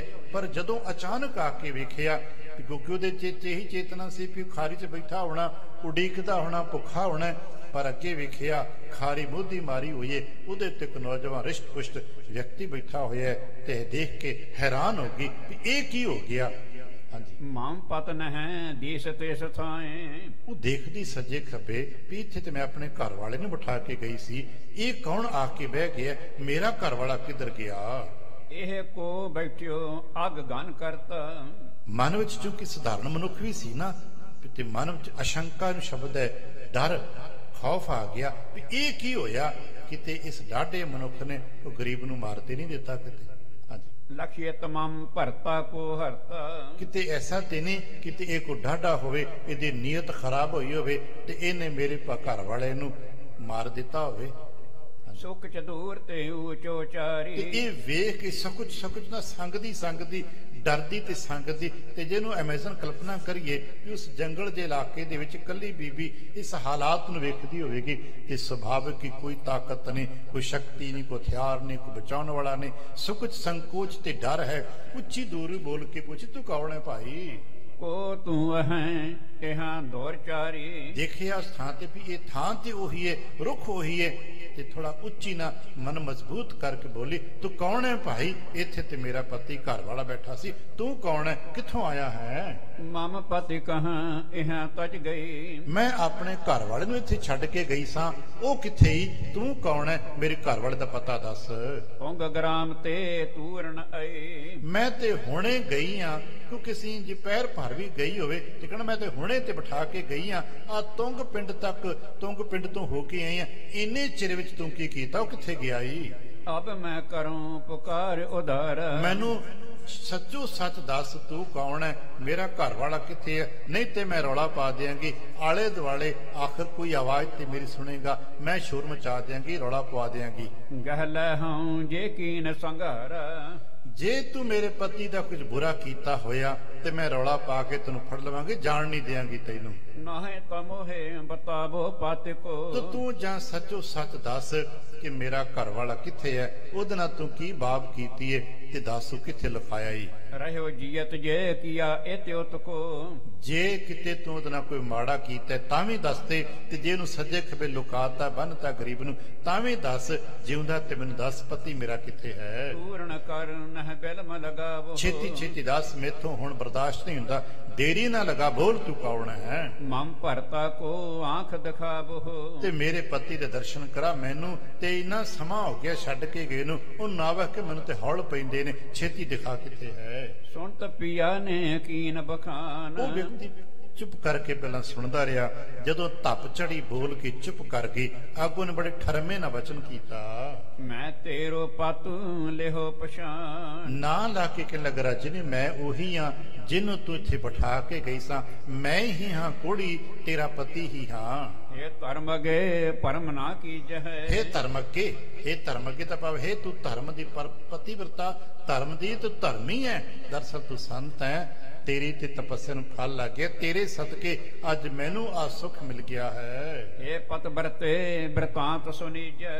ਹੇ ਬੀਬੀ ਰਜਨੀ, ਤੇਰੀ ਤਪੱਸਿਆ ਨੂੰ ਫਲ ਲੱਗਿਆ। ਸਾਰਾ ਸ਼ਾਂਤ ਹੋ ਕੇ ਸੁਣ ਤੇ ਸਹੀ, ਇੱਥੇ ਕੀ ਵਰਤਿਆ ਏ? ਇੱਥੇ ਤੇ ਕਰਤਾ ਪੁਰਖ ਨੇ, ਇੱਥੇ ਤੇ ਰਾਮ ਨੇ, ਭਗਵਾਨ ਜੋ ਵੀ ਸ਼ਬਦ ਨੇ ਵਰਤੇ, ਇੱਥੇ ਰੱਬ ਨੇ ਕਲਾ ਵਰਤਾਈ ਹੈ। ਪੂਰ ਵਿਭਾਗ ਜਗੇ ਆਪ ਮੇਰੇ, ਤੇਰੀ ਸੰਗਤ ਤੇਰੀ ਤਪੱਸਿਆ ਦੇ ਸਦਕੇ ਮੇਰੇ ਵੀ ਕੁਝ ਪੂਰਬਲੇ ਭਾਗ ਜਾਗ ਗਏ ਹਨ। ਫਲ ਪ੍ਰਾਪਤ ਆਓ ਚੱਕ ਇਸ ਬੇਰੇ, ਤੇ ਅਚਾਨਕ ਅੱਜ ਉਹ ਕਿਤੇ ਪੂਰਬਲੇ ਭਾਗਾਂ ਦੇ ਫਲ ਪ੍ਰਾਪਤ ਹੋ ਗਏ ਹਨ। ਕਰਤ ਇਸ਼ਨਾਨ ਕਾਕ ਮੈਂ ਹੇਰਾ, ਮੈਂ ਅੱਜ ਇੱਥੇ ਤੂੰ ਮੈਨੂੰ ਬਿਠਾ ਕੇ ਗਈ ਸਾਂ, ਆਹ ਦੇਖ ਟੋਭਾ, ਇਹਦੇ ਵਿੱਚ ਮੈਂ ਵੇਖਿਆ ਇੱਕ ਕਾਂ ਨੇ ਇਸ਼ਨਾਨ ਕੀਤਾ। ਪਾਇਓ ਹੰਸ ਛਿਤ ਬਰਨ ਬਡੇਰਾ, ਤੇ ਮੇਰੇ ਵਹਿੰਦਿਆਂ ਵਹਿੰਦਿਆਂ ਉਹ ਕਾਲੇ ਕਾਂ ਨੇ ਇਸ਼ਨਾਨ ਕੀਤਾ, ਤੇ ਕਾਲਾ ਕਾਂ ਇਸ਼ਨਾਨ ਕਰਕੇ ਚਿੱਟੇ ਰੰਗ 'ਚ ਬਦਲ ਗਿਆ। ਇਹ ਜਲ ਕੋ ਫਲ ਮੈਂ ਤਬ ਜਾਣਾ, ਤੇ ਇਹ ਮੈਂ ਸਮਝਿਆ ਵੀ ਇਸ ਜਲ ਵਿੱਚ ਕੋਈ ਬੜੀ ਵੱਡੀ ਤਾਸੀਰ ਹੈ। ਨੀਠ ਨੀਠ ਦੁਰਤ ਆਨ ਇਸ਼ਨਾਨਾ, ਤੇ ਹੌਲੀ ਹੌਲੀ ਰਿੜਦਾ ਡਿੱਗਦਾ ਢਹਿੰਦਾ ਮੈਂ ਵੀ ਇਹ ਇਸ਼ਨਾਨ ਕਰ ਲਿਆ। ਪਾਇਓ ਅਰੋਗ ਅੰਗ ਤਨ ਸੁੰਦਰ, ਤੇ ਉਸ ਇਸ਼ਨਾਨ ਦੇ ਸਦਕੇ ਮੇਰਾ ਤਨ ਅਰੋਗ ਹੋ ਗਿਆ ਤੇ ਸੁੰਦਰਤਾ ਪ੍ਰਾਪਤ ਹੋ ਗਈ। ਮੈਂ ਪਤੀ ਸੋ ਨਾ ਭਰਮ ਔਰ ਅੰਤਰ, ਮੈਂ ਉਹੀ ਆ ਜੋ ਕੋੜੀ ਸੀ, ਜਿਸ ਨੂੰ ਤੂੰ ਲਈ ਫਿਰਦੀ ਸੀ, ਚੁੱਕੀ ਫਿਰਦੀ ਸੀ। ਮੇਰੇ ਵਾਸਤੇ ਤੂੰ ਭੋਜਨ ਪ੍ਰਸ਼ਾਦਾ ਮੰਗਦੀ ਫਿਰਦੀ ਸੀ। ਇੰਨਾ ਦੁੱਖ ਤੂੰ ਮੇਰੇ ਵਾਸਤੇ ਚੱਲਦੀ ਸੀ ਨਾ, ਕੋਈ ਮਨ ਵਿੱਚ ਭਰਮ ਨਾ ਕਰ, ਮੈਂ ਕੋਈ ਝੂਠ ਨਹੀਂ ਕਹਿ ਰਿਹਾ, ਮੈਂ ਉਹੀ ਹਾਂ। ਮਿਲੋ ਆਨ ਮੋਕ ਹੋਵ ਪਿਆਰੀ, ਤੇ ਤੂੰ ਹੀ ਹੈ ਉਹ ਪਰਮ ਪਿਆਰੀ ਜਿਸ ਨੇ ਇਨੀ ਤਪੱਸਿਆ ਕੀਤੀ ਹੈ। ਆ ਭਾਈ ਬੈਠ ਇੱਥੇ। ਤੁਝ ਪ੍ਰਤਾਪ ਮੁਝ ਭਇਆ ਸੁਖ ਭਾਰੀ, ਦਰਅਸਲ ਇਹ ਸਾਰੀ ਤੇਰੀ ਕਿਰਪਾ ਹੀ ਹੈ। ਤੋ ਪਰ ਤੇਰੀ ਹੀ ਪ੍ਰਤਾਪ ਹੈ, ਤਪੱਸਿਆ ਤੇਰੀ ਹੈ, ਫਲ ਤੇਰਾ ਹੈ, ਮਿਹਨਤ ਤੇਰੀ ਹੈ, ਤੇ ਸੁਖ ਮੈਨੂੰ ਪ੍ਰਾਪਤ ਹੋਇਆ ਹੈ। ਸੁਣ ਤੇਰੇ ਸੀ ਬਚਨ ਊਚ ਉਚਾਰਾ, ਜਦੋਂ ਇਹ ਗੱਲਾਂ ਸੁਣ ਰਹੇ ਨੇ, ਉੱਚੀ ਉੱਚੀ ਬੋਲਦੇ ਹਨ, ਮੁਝ ਹਿਤ ਤੈਂ ਮੇਰੋ ਪਾਤੀ ਕੋ ਮਾਰ, ਪਰ ਉਹ ਕਿਉਂਕਿ ਇੱਕਦਮ ਯਕੀਨ ਕਰਨਾ ਬੜਾ ਔਖਾ ਹੈ।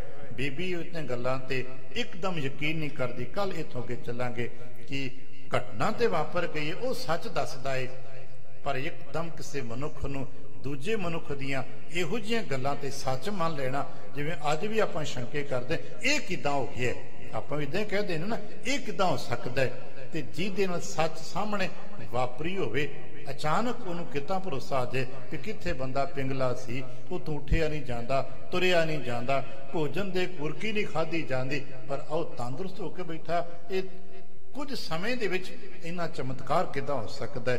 ਉਹ ਸ਼ੰਸੇ ਦੇ ਵਿੱਚ ਹੈ, ਉਹ ਉੱਚਾ ਬੋਲਦੀ ਵੀ ਨਹੀਂ ਤੂੰ ਝੂਠ ਬੋਲਦਾ ਹੈ, ਤੂੰ ਮੇਰਾ ਘਰ ਵਾਲਾ ਮਾਰਦਾ ਹੈ। ਅਗਲੀਆਂ ਗੱਲਾਂ ਕਿਵੇਂ ਕੋਈ ਵਿਪਰਦੀਆਂ ਨੇ, ਫਿਰ ਅਗਲੇ ਪ੍ਰਸੰਗਾਂ 'ਚ ਆਪਾਂ ਬੈਠ ਕੇ ਵਾਸਤੇ ਵਿਚਾਰ ਚਲਾਂਗੇ। ਅੱਜ ਚੂੰਕਿ ਸਾਪੇ ਸਿੱਖ ਮੰਡਲਾਂ ਦੇ ਵਿੱਚ ਗੁਰੂ ਇਤਿਹਾਸ ਵਿਚਾਰ ਪੜ੍ਹਦਿਆਂ ਸੁਣਦੇ ਹਾਂ, ਅਸੀਂ ਮੰਨ ਰਹੇ ਹਾਂ, ਅੱਜ ਮਨਾਉਂਦੇ ਹਾਂ ਚੌਥੇ ਪਾਤਸ਼ਾਹ ਸਤਿਗੁਰੂ ਸ੍ਰੀ ਰਾਮਦਾਸ ਮਹਾਰਾਜ ਜੀ ਦਾ ਜੋਤੀ ਜੋਤ ਪੁਰਬ, ਜੋ ਸਤਿਗੁਰੂ ਪਾਤਸ਼ਾਹ ਸਾਹਿਬ ਜੀ ਨੇ ਆਪਣੇ ਥਾਂ ਤੇ ਆਪਣੇ ਹੀ ਸਾਹਿਬਜ਼ਾਦੇ ਛੋਟੇ ਸੁਪੁੱਤਰ ਧੰਨ ਧੰਨ ਸਤਿਗੁਰੂ ਗੁਰੂ ਅਰਜਨ ਦੇਵ ਮਹਾਰਾਜ ਜੀ ਨੂੰ ਗੁਰਤਾ ਗੱਦੀ ਬਖਸ਼ਿਸ਼ ਕਰਨ ਤੋਂ ਉਪਰੰਤ ਗੋਇੰਦਵਾਲ ਸਾਹਿਬ ਵਿਖੇ ਜਾ ਕੇ ਆਪਣਾ ਤਨ ਤਿਆਗ ਦਿੱਤਾ, ਸਰੀਰ ਤਿਆਗੇ, ਚੋਲਾ ਤਿਆਗ ਦਿੱਤਾ, ਤੇ ਆਪ ਦੇਵਪੁਰੀ ਮਹਿ ਗਇਓ, ਆਪ ਦੇਵਪੁਰੀ ਵਿੱਚ ਗਮਨ ਕੀਤਾ। ਅਗਲੀਆਂ ਗਾਥਾਵਾਂ, ਅਗਲੇ ਸਾਖੀਆਂ, ਅਗਲੇ ਪ੍ਰਸੰਗ ਆਪ ਜੀ ਨੇ ਸਟੇਜ ਤੇ ਸਰਵਣ ਕਰਨੇ। ਗੁਰ ਕਿਰਪਾ ਕਰਨ। ਆਸੀਸ ਅਤੇ ਪਿਆਰ ਦਿੰਦਿਆਂ ਹੋਇਆਂ ਭੁੱਲ ਚੁੱਕ ਦੀ ਖਿਮਾ ਕਰ। ਫਤਿਹ ਬੁਲਾਵਣਾ ਜੀ। ਵਾਹਿਗੁਰੂ ਜੀ ਕਾ ਖਾਲਸਾ, ਵਾਹਿਗੁਰੂ ਜੀ ਕੀ ਫਤਿਹ।